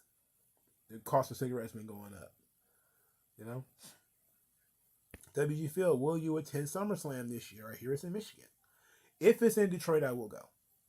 If it's in Detroit, I will go. I will probably try to get good seats too, because I've never been to SummerSlam. I've been to WrestleMania. I've been to Raw. I hear I'm going to SmackDown this year. Somebody bought me SmackDown tickets for Christmas, so I'll probably be going to SmackDown. But I've never been to SummerSlam, so hopefully I'll get a chance to go to SummerSlam. Leith Elzy, what's your opinion on Black American and Asian American relations? I live in Koreatown, and the anniversary of the LA riots is coming up. I always felt a silent tension between the two. Well, I think that if you're in California, it's probably a lot worse than it is in most other places, because California tries to force everybody together and it doesn't work. But I think it's bad in New York and it's bad in Los Angeles. Racism is always worse in liberal areas, to my knowledge. Almost always worse. Because people have a heightened sense of race and a heightened sense of stereotype. When I went down south, it wasn't the first time I seen like blacks and whites hanging out together, but you see how everybody likes the same shit. Regardless, it's like country is its own fucking subculture and everybody's in it. Black, white, male, female, Asian, whatever. That's the thing about when you would have like black dudes with the Confederate flag, and they would have their good buddy Billy Bob next to them. There's like 4 teeth between the two of them. They both speak ain't no, and they get along great. They work together in the factory. They're best of friends. And you're like, how can it be that in the cities, these dudes are yelling at each other, throwing firebombs at one another, and then down in the country, they're best buds hanging out in the juke joint together. They're going out shooting and hunting together, and it's all working out. Like, how could that be? And then you realize that in the South, it's a little bit of a propaganda thing, but they learn that Southern tradition is both black and white. It's like, sure, racism happened, slavery happened, but we're all the same now. Whereas in the liberal areas, it's, blacks did this to whites and whites did this to blacks, and this is why black people don't have anything, because of, either the whites came in and took over everything, aka gentrification, or white people took their money away, aka white flight, which is the Detroit issue. So in Detroit, you'll get both of them. Downtown's gentrified because there's tons of white people down there now living in nice apartments and condos and shit, and they all work for Dan Gilbert downtown. Oh, Detroit's gentrified. But, 15 years ago, 20 years ago, it was, well, Detroit's poor because of white flight. All the white people left in the 70s and took all their money with them. And now, we're all just, low-income black people who work in, General Motors or whatever. And that destroys, that causes you. I grew up skeptical of white people because of that. Not because, of white flight particularly, but because you learn. Oh, yeah, the riots, there was nothing but racism, and the cops are racist, and everybody's a racist. So you grow up skeptical of people that you don't even know. And you figure out they're not that much different from you. I was before I really had like a full fledged conversation with a white person that was a peer. I'm talking about it in my same age group. I was 20. So I had a white kid who went to my school. I never talked to him. He was like a fucking, he was like a zebra among stallions. You know, like he stood out like that kid's white. You know, you know, like he might get bullied for being white, but he's white. What the fuck is he doing here? You know, like one of these things is not like the other. But the teachers were white until I went to my woke middle school. All my teachers were white. Uh, the police officers were white. Judges were white. Guys who owned the stores were Arabs. Uh, you know, so you know, you just had this schism, and you thought that's how things were supposed to be. You weren't taught that everybody's in it together. You were taught that your lot in life happened because the white man did this, and then you learn from white people that they had to get out of the city because of how the black people were treating them. You know, they were, you know, what's this? Oh, God, I'm trying to remember his name. I know I'm probably gonna lose my Detroit card because I can't remember his name off the top of my head right now this instant. But we had a mayor, the first black mayor of Detroit, who basically kicked all the white people out of the city. You know, he was incredibly hostile to white people. He did the same thing that Robert Mugabe did in Zimbabwe. You know, Robert Mugabe came into Zimbabwe and he decided he's going to run out all the white people. You know, well, he forcefully took the white man's, you know, took their farms away in Zimbabwe and basically killed the economy. It wasn't that bad here in Detroit, but it was pretty close. You know, when you look at GM and Chrysler and Ford and tell them you're going to tax them into oblivion to pay for public housing because, you know, this is reparations for the black man and all that shit, they don't want to deal with that. What the fuck for? I don't want to, no, hell no, we get the fuck out of here. You know, you don't prosecute when black people are kicking in the doors of white people's houses and shit. They're gonna move, and then they're gonna take all their investments and everything like that. And then what are you left with? Well, we're gonna blame the white man for leaving. You blame him if he stays. You blame him if he leaves. That's nonsense, bro. It's unfair. But down south, man, I didn't see a lot of that. Now, granted, I don't live down there. I was visiting, so maybe I only saw what I saw because I was visiting. So it's not representative, but I've been down south a couple of times. WG Phil says, asking for black and white TMNT is like asking the WWE go back to Attitude Era. The status quo is too profitable. Yeah. They're just making new versions of the same shit at this point, you know. I like TMNT black and white. I thought it was fun. It's fun to read. But they're not going back to that. You know, you can forget it. Just get the reprints, man. You know, just get the reprints, and now it's known by Nickelodeon. They're really not going back. Black Saiyan 97. Any animes and manga you have been reading or watching, Mongo? Good question. Because I was reading Battle Angel Alita. I read the first 2 volumes of Battle Angel Alita. I have all 6, the first 6 rather, because I know there's that Martian Order or whatever. I'm probably not going to get to that. But this is the original Battle Angel Alita. I read the first 2 volumes over the week. I've been reading Succubus and Hitman Volume 3. I watched Trigun Stampede. I watched that just before starting this live stream. That's why I was late. I was actually trying to find some content, and I figured I was going to talk about that a little bit, and maybe I'll do it later. I finished Bleach, which I guess we could talk about in a minute, which, and usually I would have started with that, but, I mean, whatever. But I've been watching Star Trek and stuff like that. I got Parasite, the hardcover of Parasite. I haven't read Parasite before. I got the first book. I haven't read it yet, though. So I got that. I finished volumes, one of the 3rd omnibus for Attack on Titan, which is volumes 7 through 9. So Annie is just outed as being the female Titan, which I thought I saw in the anime before I read it, but I don't remember it being so vivid. Um, what else have I been reading and watching? I've been catching up on Spy Family, the anime. I've already read the manga, so I'm catching up on the anime.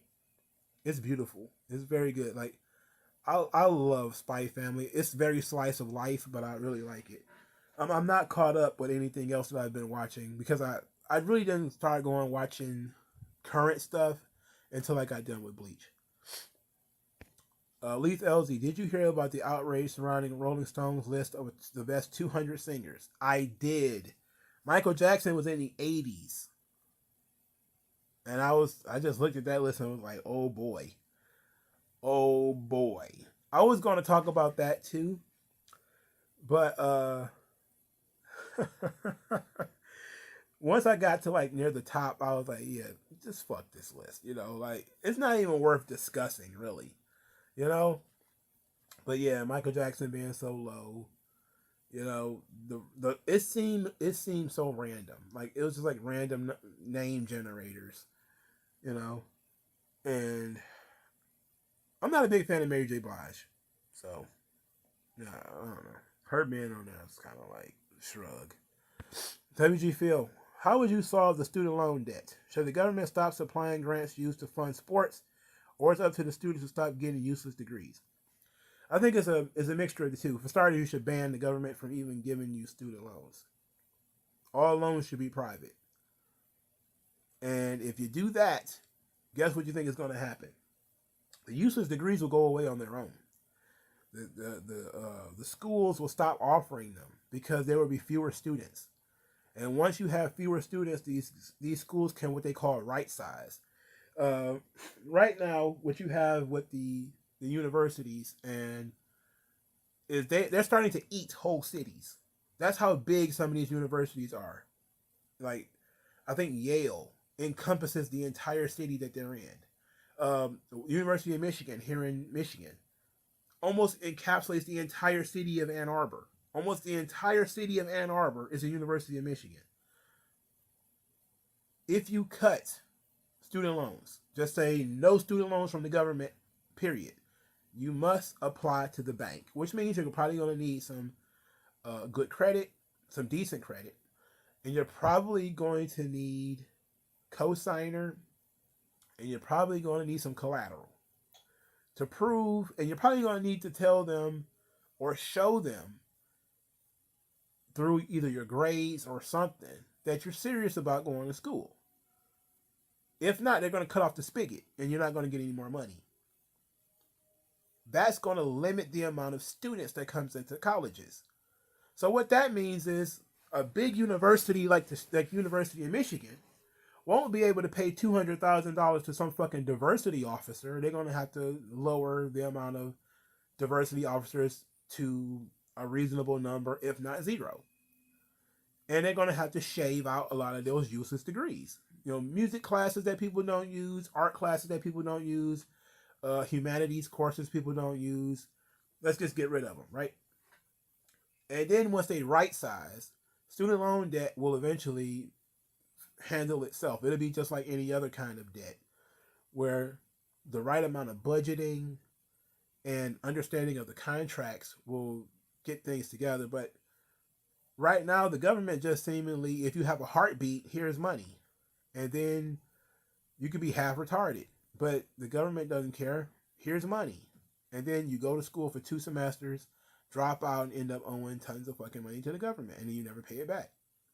So because they didn't figure out whether you were a good student or not. They didn't maintain that you were a good student. Or they didn't check on you to see if you're doing well. You didn't have to send anything to them. It was just kind of the school just kept taking your money. As long as you didn't fail out completely, the government just kept taking your money. You could have been a C student, a D student, whatever. They kept paying. They just kept paying. You could say you was living on campus and then not even living on campus, but they'll pay for it.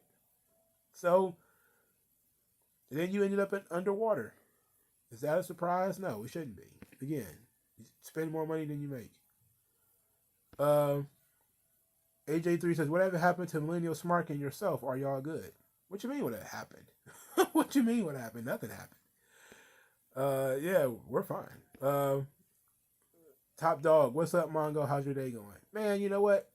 Since I've been up since 5 o'clock, and 9 times out of 10, whenever I'm doing a live stream or something like that, I've been up since 5 o'clock. Um, Oddly enough, I don't feel that bad. The sun isn't getting low yet. AJ3, did you hear the left is trying to make Texas just like New York, LA, and yeah, of course. Well, they got certain parts of Texas. They got certain parts, the cities. They got them. I think Austin and some of the other cities like Houston. They got them. You know, the left. The left is, they're very adept at, and I'll tell you what it is, and it's sort of the secret. There's a difference between cities and other municipalities. The city requires a lot of taxation in order to operate. It does, you know. So especially big cities, like New York, how about to say California, San Francisco, Los Angeles. It requires a lot of taxation to get that the bus system running, the healthcare system running, the Department of wherever you get your IDs and shit from, wherever you get your fucking driver license and all that stuff from, your water departments, your electrical departments, your bureaucrats in these offices, your city council or whatever, mayors and all that stuff. When you live in a small town, that shit's not that expensive. You can run low taxes there. Low to no taxes. In the city, it won't work. And I'm one of the libertarians that'll tell you straight up. I don't think most of the big cities in the United States could work if you eliminated taxation. If you got rid of taxes completely, what the fuck would happen to New York in 5 years? If you got rid of the property tax, you got rid of the income tax, and let's say you tax on spending, you taxed on like VATs, value added taxes, that's all. What would happen to New York in 5 years? What would happen to the bus system or the subway? How would they pay for it?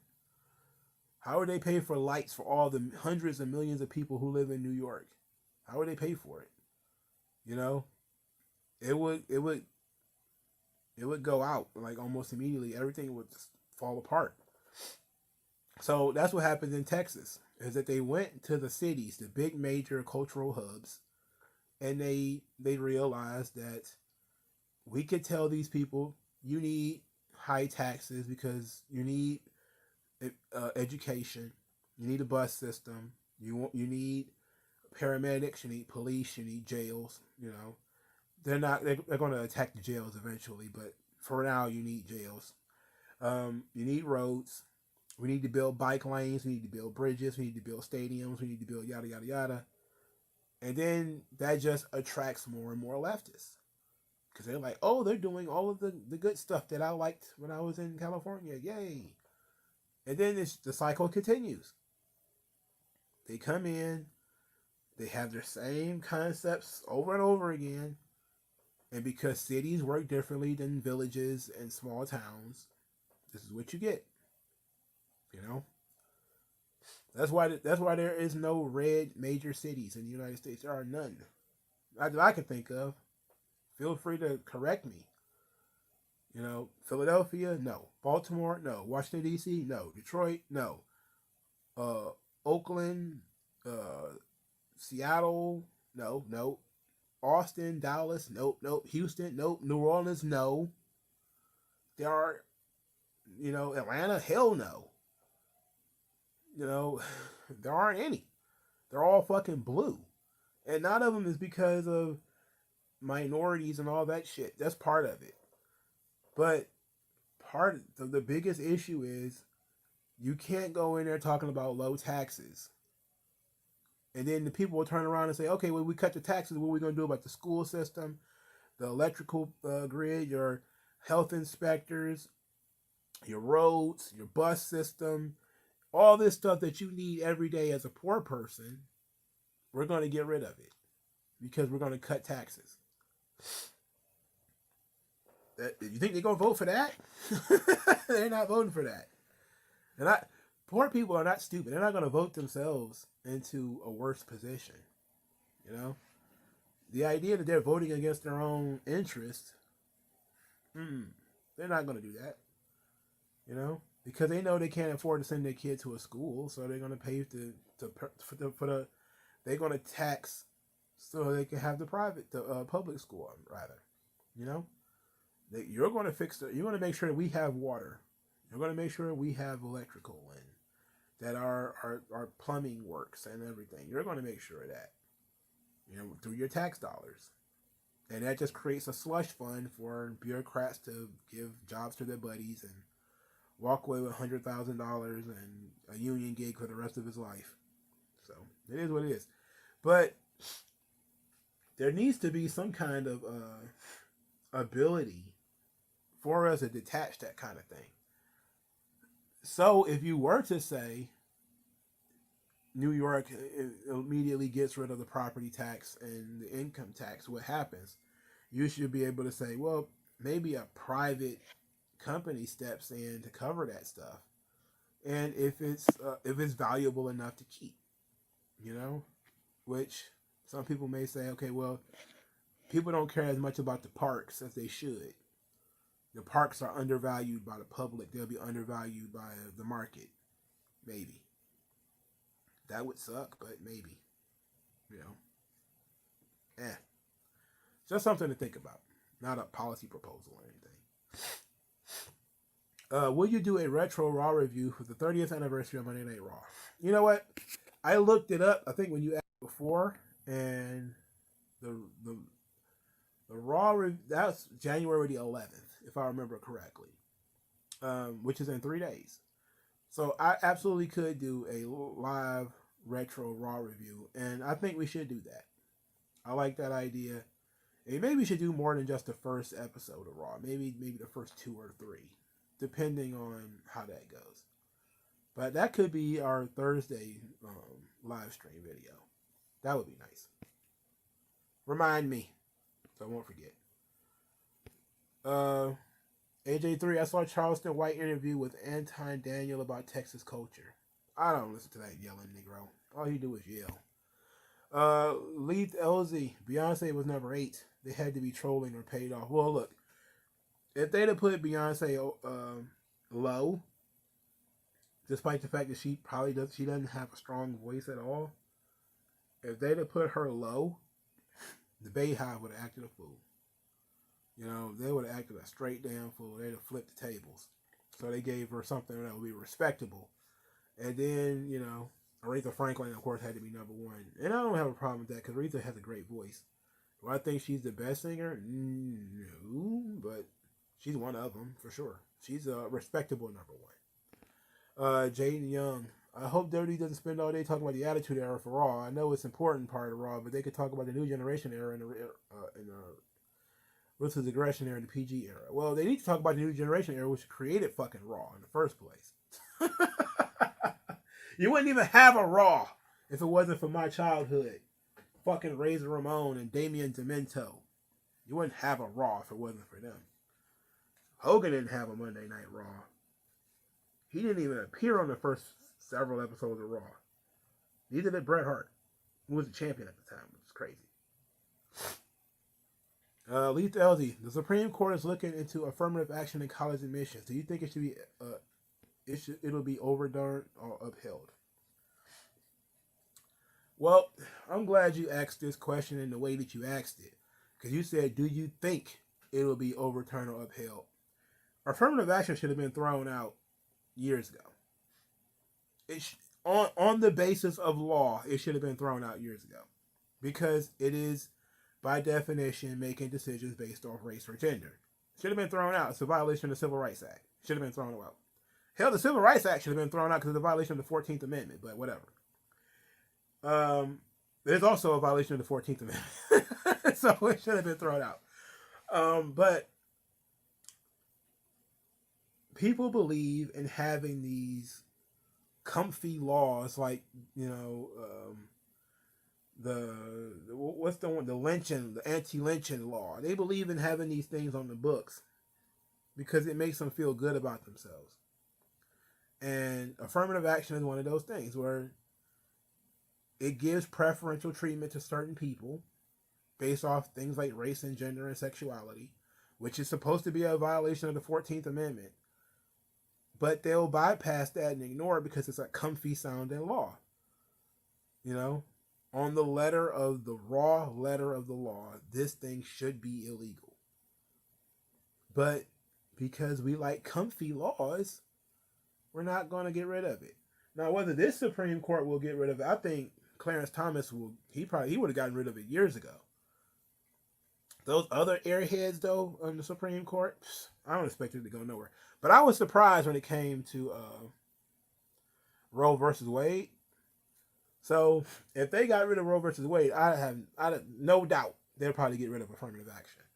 So I think it's a 60-40 affirmative action will probably get tossed. But that's only if I'm looking at it from the perspective of Roe versus Wade I didn't think that was ever going to go down.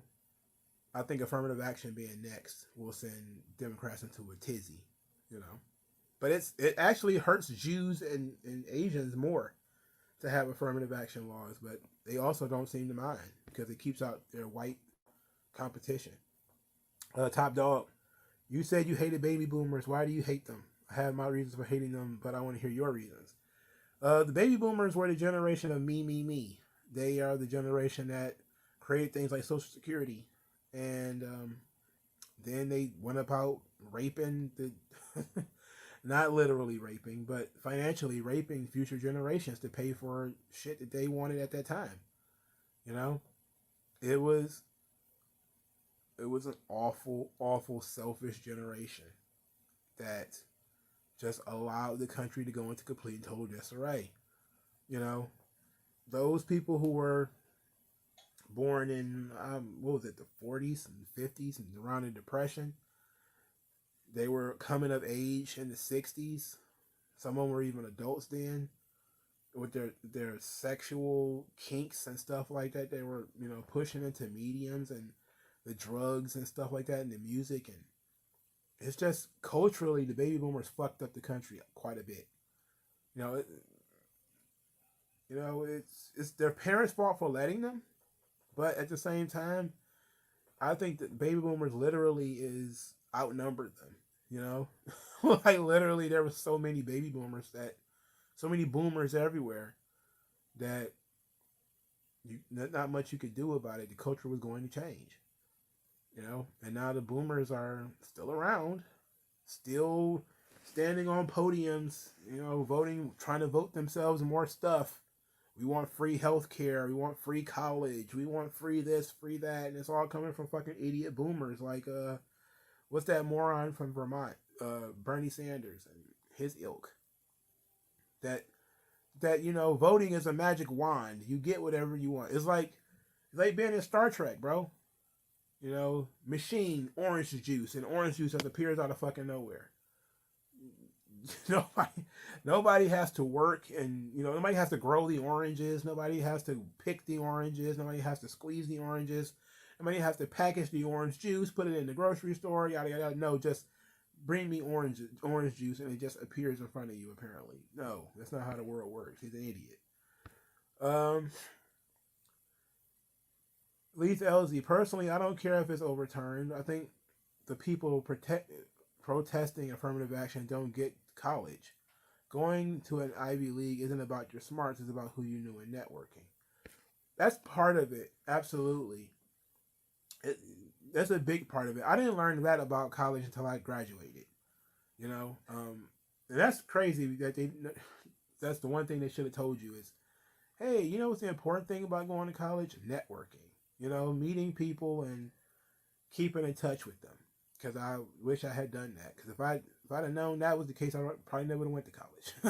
But people who are protesting often either see themselves as being impacted by this whole thing, or their children, or they're just there off principle. You know, Again, people wanted to reject the affirmative action based off of how it's written. They wanted to reject affirmative action because they accept the Civil Rights Act or the 14th Amendment or whatever. But to me, I don't feel like it really helped me that much. You know, I see a lot more people who are ill equipped for college than people who are, should be. Top Dog says, I think Generation X sucks. I see people on the internet overhyping them. I think each generation has, especially the children of the boomers, are just getting worse. You know, it's because, and a lot of them are becoming bitter because they understand that the boomers robbed them, and now they hate the parents and grandparents, which I don't think is their fault. I don't. I hate baby boomers absolutely, but individual baby boomers, most of them have gotten smart to the mistakes, and they tried to fix it. But there's too many of them, and the systems that they put in place are just there now. Like, there's an entire generation of people raised on Medicare. You can't get rid of it now. Social Security is a system you can't get rid of now.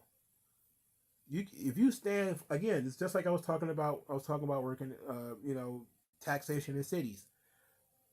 It's one of those things. If you stand flat-footed and tell the truth and say that we need to get rid of Social Security 100%, it needs to go away. You're not a serious candidate for Democrat or Republican. You're not a serious candidate. You'll never get anywhere near winning. You'll never get anywhere near winning. People don't want to hear that. My 14-year-old son is on Social Security. Like, what? Social Security wasn't for him. And not at first. But through mission creep, what they call mission creep, it eventually becomes that. Then it eventually becomes, my baby daddy got killed, and now the state is giving my son a check through Social Security. And you're like, fuck. Are we going to tell this woman, your son has to figure it out because he's going to go out there and sell dope if that's the case, And that's just being real too, But the shit never should have started. But everybody else just wants to expand the shit, It's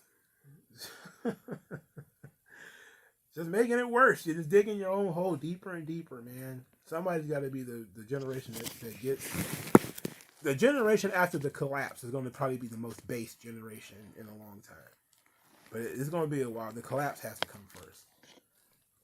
So it's probably be, I don't know, if you're in your mid-30s, it'll probably be your children. That'll probably be the base generation.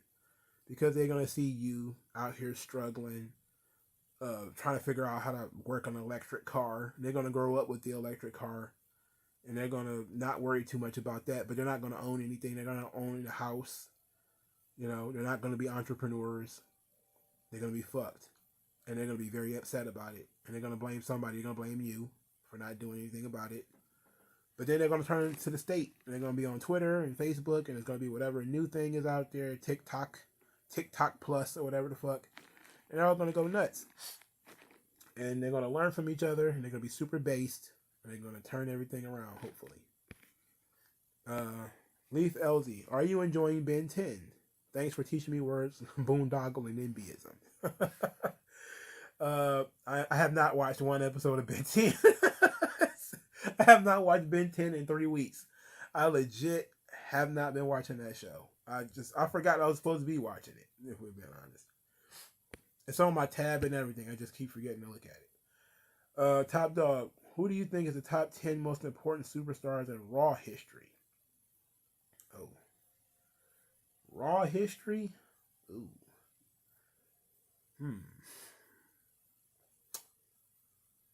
Ooh. Well, Shawn Michaels, Triple H, Stone Cold Steve Austin, The Rock, John Cena, Razor Ramon, Owen Hart, Diesel. Bret Hart wasn't on the first 10 episodes of Raw, but he was very important in the 90s. I think that's more than 10. But Undertaker, of course. Those guys. be the most important guys in Raw history. Yeah, I mean, you without the new generation era, you don't have a Raw. I mean, that's just kind of how it is. So they're the they're the backbone of Monday Night Raw. Without them, you don't have it. Without the Attitude Era, you don't take Raw to the next level. When Raw finally does cross over, it's because of John Cena and Randy Orton and those guys. CM Punk is an important piece to the history of Monday Night Raw too. With the pipe bomb promo and the stuff he did with The Rock, and he's an important piece. There's a lot of important guys when it comes to Raw because you never really notice how much stuff actually happened on Raw, not SmackDown. Like nothing happened on Sunday Night Heat that's worth a damn. I was actually thinking about doing a Sunday Night Heat watch too. Maybe I'll do that, but I don't remember anything on Sunday Night Heat that actually mattered. Or Shotgun. Superstars used to be the A show, so that used to be pretty good. But SmackDown came in and started doing important shit. Raw did important shit. A lot of that stuff was the same guys we watch and valorize anyway. Leith LZ, maybe I'm wrong, but since Asians and Jews could claim to be minorities, didn't some of them benefit from affirmative action? I know women in the alphabet people benefited. No, because the Asians and the Jews, I don't want to put it on genetics, but they have the scores that, affirmative action actually boomerangs and works against them. Because if you didn't have affirmative action in some of these places, there'd be more Asians and Jews in there than there are currently. Like there's places out, and that's what some of these lawsuits are about, is that they're deciding we have enough Asians, and they're capping the amount of Asians that you're going to have. And then just saying we're going to build a quota system where we have 500 Asians, okay, that's enough. It's like, but if you're the 501st Asian, you're being denied a spot in college and you're good enough to be in there because we have enough of your kind. It's like, what the fuck does that mean? That doesn't help me. Like I want to go to college. It's not a, Asian award. I don't get to, that's not how that shit works. For you to say you have enough of my kind and therefore I don't get to go to this school is racist. But that's exactly what they're doing, and that's why they're suing. But yeah, the alphabets and the women's the alphabets are not. Well, they are because they've been grandfathered into the affirmative action and all that kind of stuff. It's like the Civil Rights Act. They didn't pass a new law; they just changed the definition of the words already. So, sexuality becomes gender identity. How did those two things become the same thing? I don't know. It don't matter. Top Dog says, I see people online saying Generation X was the best generation, like how they helped to ruin the country. Well, everybody had a hand in ruining the fucking country. The boomers had the greatest hand in ruining it, but everybody did. They didn't ruin it by themselves. Their children fucked it up too, and their grandchildren are fucking it up now. Putting stupid people like Bernie Sanders on TV and the millionaires and the billionaires. That dumb shit. Being democratic socialists and retarded stuff like that. I mean, it is what it is, man. Trying to popularize socialism. Idiots like Greta Thunberg. All that stuff, man. Like, come on. Every generation has its nutcases. But as these younger kids and younger people start getting more internet savvy, they're just getting dumber in terms of either wanting things to collapse or not really understanding how the system works because they've been told bad information for a long time. They think corruption is how things work. They think capitalism is corruption or slavery or whatever the fuck. And they don't know how this stuff works. They never was taught how things work. And when the conservatives come along and they tell you, hey, this thing is a tradition and it's important because X, the leftists have never told anybody about it, therefore you just talking jibber jabber. Like the Electoral College. Like all of these all the right wingers running around talking about how the Electoral College is smart because hey, here's what it does. And then the left, who doesn't care about the electoral, they want to get rid of it. Therefore, they're going to be against it, regardless of whatever the fuck you think. They've also never told the kids why the electoral college exists, so they don't even understand why it exists, and therefore naturally be like, this is not going to get me a house or a job or a girlfriend. Fuck that thing. I don't care about that thing. If they get rid of it, so what? And then, the country is ruined because there's a section of society who understands, but they've been shouted down by the people who A, don't care, and B, may understand, but it's politically not expedient for them to deal with it, so they don't want to. And when you look at a lot of situations, conservatives are right on paper. Like, they can sit down and talk to you on paper about rebuilding the family, taxes, and the marital unit and all that kind of stuff, and it sounds good. And if you run the simulation, it works. But it's going to go through one ear and out the other with the young generation because A, you fucked up your own families with this no fault divorce stuff, and you won't do anything about child support. You won't fix that system because it's broken. Conservatives know it's broken. They won't fix it. They won't fix the family court system. They won't fix anything. So they're not trying to hear your family values bullshit. They don't care. So it's the same thing with all things. You want to sit here and cape for gas guzzling cars? Well, gas guzzling cars hollowed out Detroit. I don't give a fuck about that. I hope Tesla put them out of business. And then, now what? They believe in climate change and overpopulation and a bunch of other nonsense because that's what they've been told. How the fuck can you be overpopulated? Nobody even asked that question. What the fuck does that mean? How is world hunger going down a negative thing? I don't know. I don't know. They keep finding new things to be upset about. Like, there was a guy on Joe Rogan was talking about cobalt. They're slaves and they're going and pulling cobalt out of the ground, and these cobalts go into all your laptops and DVD players and electric cars and all this kind of stuff. So now they're going to probably try to jack up the cost of cobalt. It's going to jack up the cost of laptops and everything, and again, fuck with your life more. Because this guy wants to stand on a soapbox about fucking people in Uganda or whatever the fuck. Like, dude, you really care about these Ugandans, really? You give a fuck? You don't give them a job? No? Okay. You don't care.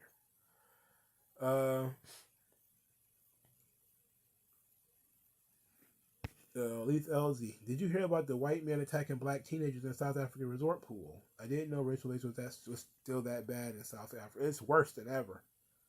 It's worse than ever. I'm surprised that it was actually white people attacking black teenagers. I didn't see that, but I'm not surprised. South Africa is fucked. It's been fucked for 40 years, man. South Africa is the number one. Not number one. Let's not exaggerate. Matter of fact, it might be. When it comes to retaliatory laws, in terms of the blacks took over and then started attacking white people, South Africa is bad with that. And I can tell you the pattern of behavior. Whenever that shit happens, it doesn't really work out. We got the reins of power, so now the first thing we're going to do is retaliate. We're going to start taking away property. We're going to start saying, these people need to be run out. They're thieves. They're robbing us. They're stealing from us. Retaliatory law, power of the state. It's poison, man. The ability to use the state to do harm to people is absolute poison. I wish people wouldn't do that, but they can't resist the temptation. They're weak. A lot of people are really weak, and they don't know it. They're really weak. Leith Elsie says Vince McMahon came back to solve the who messed with the top rope in Finn Balor match. It was me, Finn. It was me the whole time, you bloke. I pushed the button. Hunter Iggy, Mongo, did you see the question I sent you? Probably not. I haven't checked my email in forever. If that was an email. If it was If it was on this live stream, I probably just overlooked it. I'll give you a couple of minutes to ask it again because I'm certainly the sun's starting to get low. It's just 2 hours and 10 minutes. Yo, Mongo, did you hear about the Brazilian version of January 6th? I have heard bits and pieces of it. I have not sat down and listened to it though, and figured out what was going on. South America. Oh, South America, Africa. Fucked. Like, perpetually fucked. Tons of inflation. Tons of people out of work.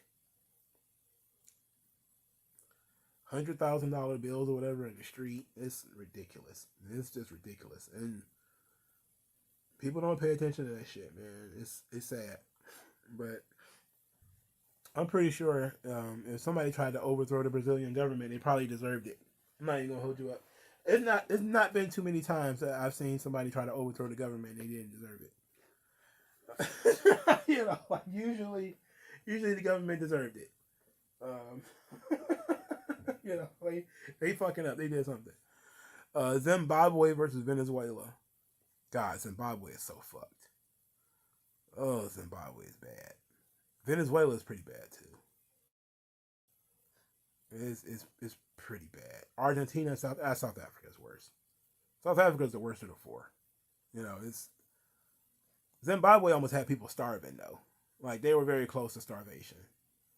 South Africa, I don't know if it got that bad, but there was roving gangs of black people killing whites in South Africa. It was fucked. It's bad. Lawrence Southern did a whole documentary on that joint. It wasn't bullshit because I was looking at that was back when I used to read African news. I used to read African news. I don't read as much as anymore, but I used to see that shit all the time. You know, they get in those little jeeps. They ride around in the dark. They go to these farms, find white people, and kill them and the kids. It sounded like some, what's that shit? What's that guy? You know, they made a movie about him. He was going around killing white people. He was a slave though. So he actually had like a reason to hate white people. But these dudes are just like riding around in jeeps and shit, attacking white folks. It's stupid. Top dog, why don't anyone in our circle never bring up the Benoit stuff when talking about lots of fans leaving the product? They blame people like Cena or Reigns instead. Nat Turner, yeah, that's exactly his name. That's a good question. You know, I think some people were soured on wrestling because of the Benoit tragedy. You know, I don't know if that could be the case though. I would have to look. You would have to look that up.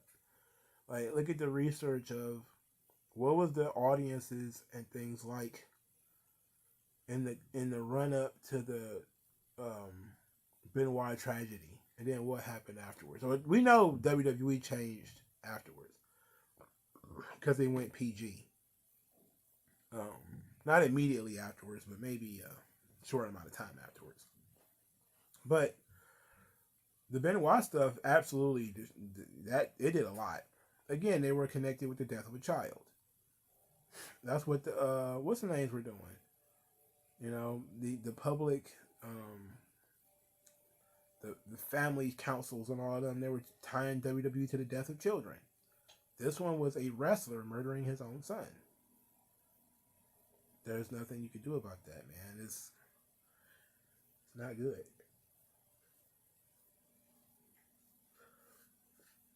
They were doing these Nat Turner raids in South Africa. It was the shits, man. It's fucked. They were hunting them. But you realize too that simple jealousy is the problem in South Africa. There's also attacking Nigerians down there. You know, Nigerians who come into South Africa and are too successful, they was running them out. I think it was also happening in Kenya. You know, fucking Nigerians come in with their intelligence and their entrepreneurship, their high IQs. They go in there and start burning this shit down. literally read that too. Nigerians being run out of like South Africa and Ghana. Well, not Ghana, but South Africa and Kenya and stuff. People just Nigerians are like the Jews of Africans. If we're being honest, they hated everywhere they go. You know, they hated everywhere that they go. But I don't know, man. It's sad, but that's when you build your society off of it's other people's fault. What else can it be? And Africa and South America have been doing that shit for years. South America, with their it's through Catholicism, but I forget what it's called. Liberation theory, I think it's called, where the pastors and the preachers come in and they start pushing socialism, and they start like empowering the young people, trying to get trade unions and starting fights and shit. I think they led to like a massacre in like Coca-Cola bottling plant or something like that down there. And that kind of stuff just penetrated. It hit South America super hard. All that socialism shit, man. We're seeing the turnout right now is garbage in pretty much every country. Because they're socialists, Lethal. That's why it's so corrupt. It's fucking socialism. Well, Chile wasn't socialist, you know, under what's the name? He wasn't a socialist, but he was corrupt. He was a puppet for the United States. I'm trying to think of his name. Fuck. Name, you know, it's getting late because I'm starting to remember names, starting to forget names of people that I should know. Pinochet. You know, Pinochet. He was a dirty motherfucker. But this corruption is endemic to fucking socialism, man. You can dump $100,000 and tons of food, and it'll all just go to the fucking warlords and shit. You know, people started tracking that stuff. That's the thing about these charities with all the crying African children and shit. You know, people started tracking those charities and finding that money wasn't going to those people. It never did, and never will. The presidents and the police and all that stuff gonna intercept it and take it. I mean, it is what it is. What can you do? Stop sending that shit. A dude wrote a book says, please stop helping us. You know? Like they tried what's called micro banking in Africa and in Arab countries to help people get loans, but then they did it in the fucked up way because they only did it with women. So they interjected the Western concept onto Africa and, you know, the feminist shit. The women need help banking. So we're going to teach them micro banking, but only the women, so that they can learn how to start their own businesses and, you know, have entrepreneurship. So you're just injecting, you know, feminist policy into pretty much everything they do. And that's what they want. You know? That's what the fuck they want. I don't know why.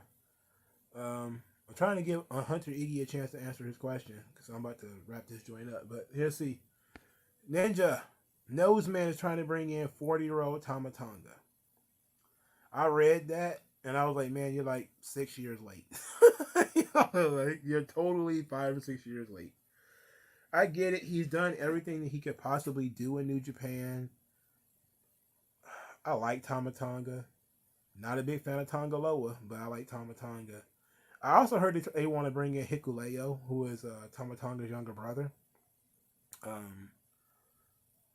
He's not very good from what I saw. Like, I was not a fan of Hikuleo at all. For the sake of I like Tama Tonga, I want to see him fight the Usos. If he could just have GOD versus the Usos, I'm good with that. You know, if we could do that one-off or a string of matches with just that, I'm fine with it. With Tama Tonga on the roster like a regular guy, again, he's 40. He looks like a badass, sure, but what are we going to get out of him? 3 years, 4 years, and then he's gone. You know, but if he was smart, he better get in and get it while he can. You know, he's not ever going to be world champion in New Japan. You know, can he be world champion in WWE? Probably not, but he'd get paid more. You know, and he could do something different with his life, and maybe that's not what he wants. Nose Man is also trying to bring in AC Romero. Well, in that case, we need Vince. We need to push the Vince button. If you bring in fat ass useless, oh, I'm pretty sure he's lost weight. I think he lost like 100 pounds or something like that. So let me back up. They say wow.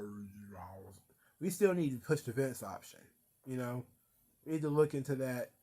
You know, if somebody like AC Romero, who is useless, gets a contract, we need to smash the button, and Vince needs to. No chance. Dun, dun, dun, dun. No chance in hell.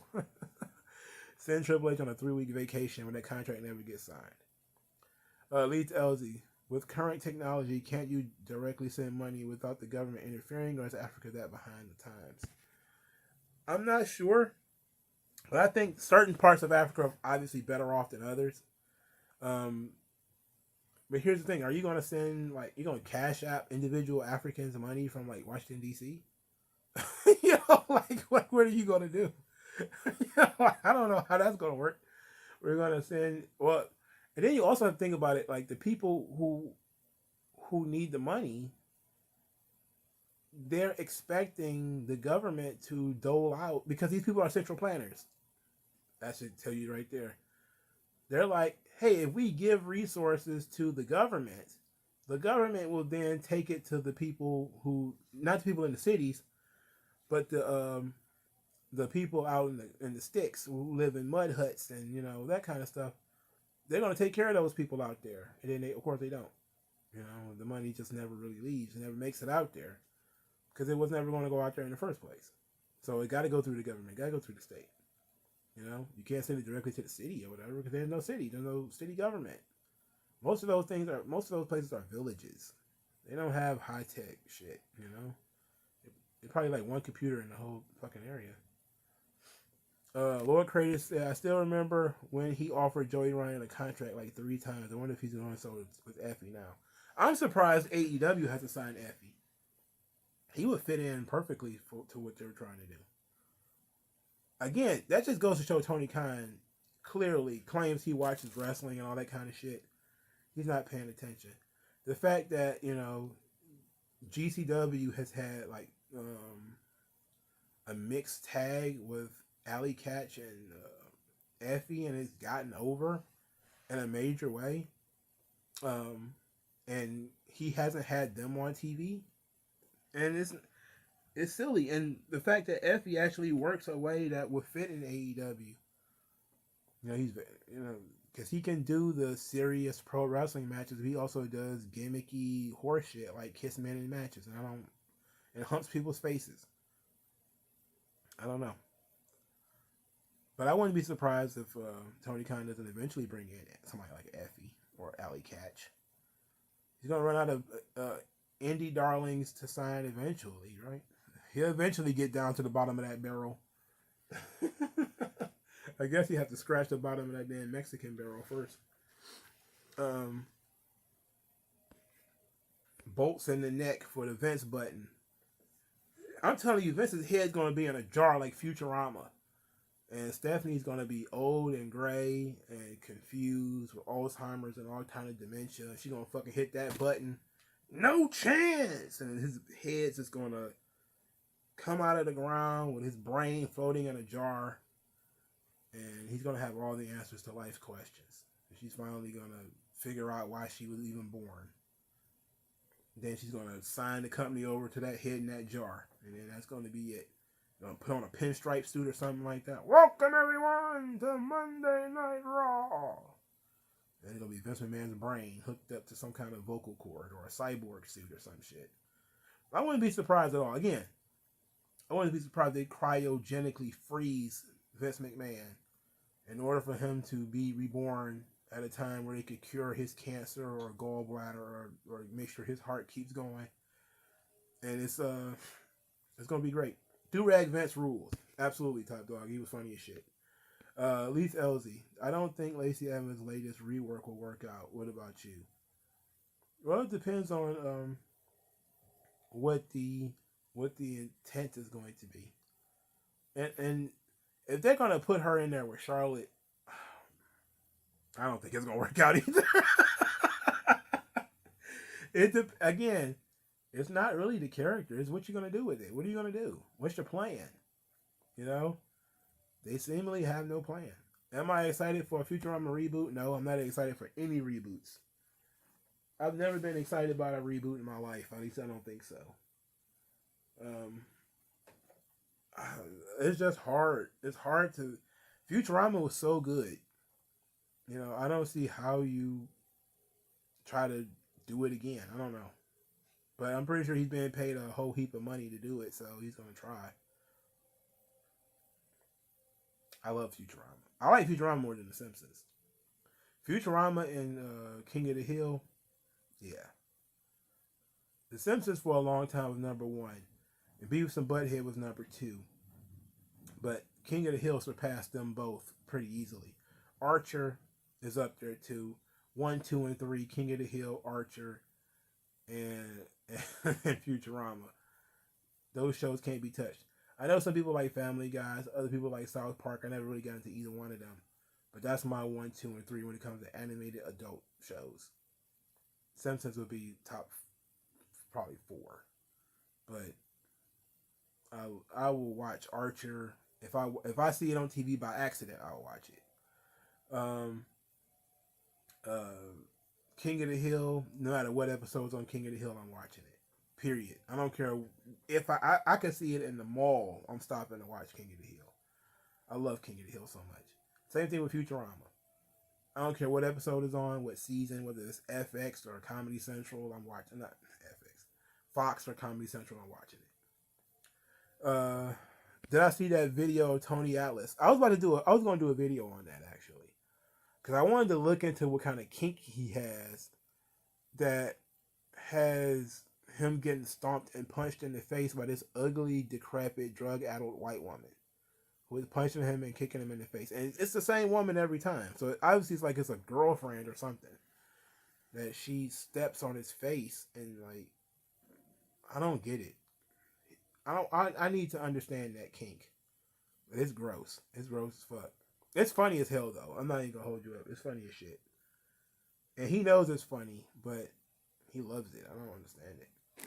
To this day, I still hate Dell's wife. Nancy Gribble. I I don't like Nancy either. I'm not even gonna hold you up. Nancy sucks. She sucks bad. Um, but she's such a well written character though, because you know she sucks bad, but she quit cheating on Dale of her own volition. You know, it's she stopped cheating on Dale on her own. Like that's a wild thing to happen. Like she had a full like 15-year affair and just stopped on her own. Like Dale was so stupid, he made the affair boring and it stopped. Like that's crazy. Like that's crazy writing. But Nancy sucks for sure. She sucks ass. She got paid $100. He's paying this ugly woman to beat him up. Oof. Man, you know, these are our heroes. Tony Atlas is down bad. One of the one half of the first black WWF tag team champions. Now getting himself worked up in a snuff film by an ugly white woman. Somebody called Dr. Umar. We need to have a blackstercism of Tony Atlas. He needs some help. he needs some serious help. All right. I'm about to wrap it up, guys. It's been 2 hours and 30 minutes. We're starting to talk about King of the Hill, and I think King of the Hill definitely needs to have its own space where we can talk about that. All right. So there was something I was supposed to address before. Oh yeah, Bleach. So I saw the end of Bleach, which means I watched the full Brain arc, and I watched when Aizen was defeated. Oh, these those I'm not going yet. So Aizen's defeat at the hands of Ichigo and Kisuke, where he was captured and then sentenced to, I don't know, what did they say, 38,000 years or some nonsense like that. I was like, what the fuck? Uh, I don't know. Like, that's pretty nutty.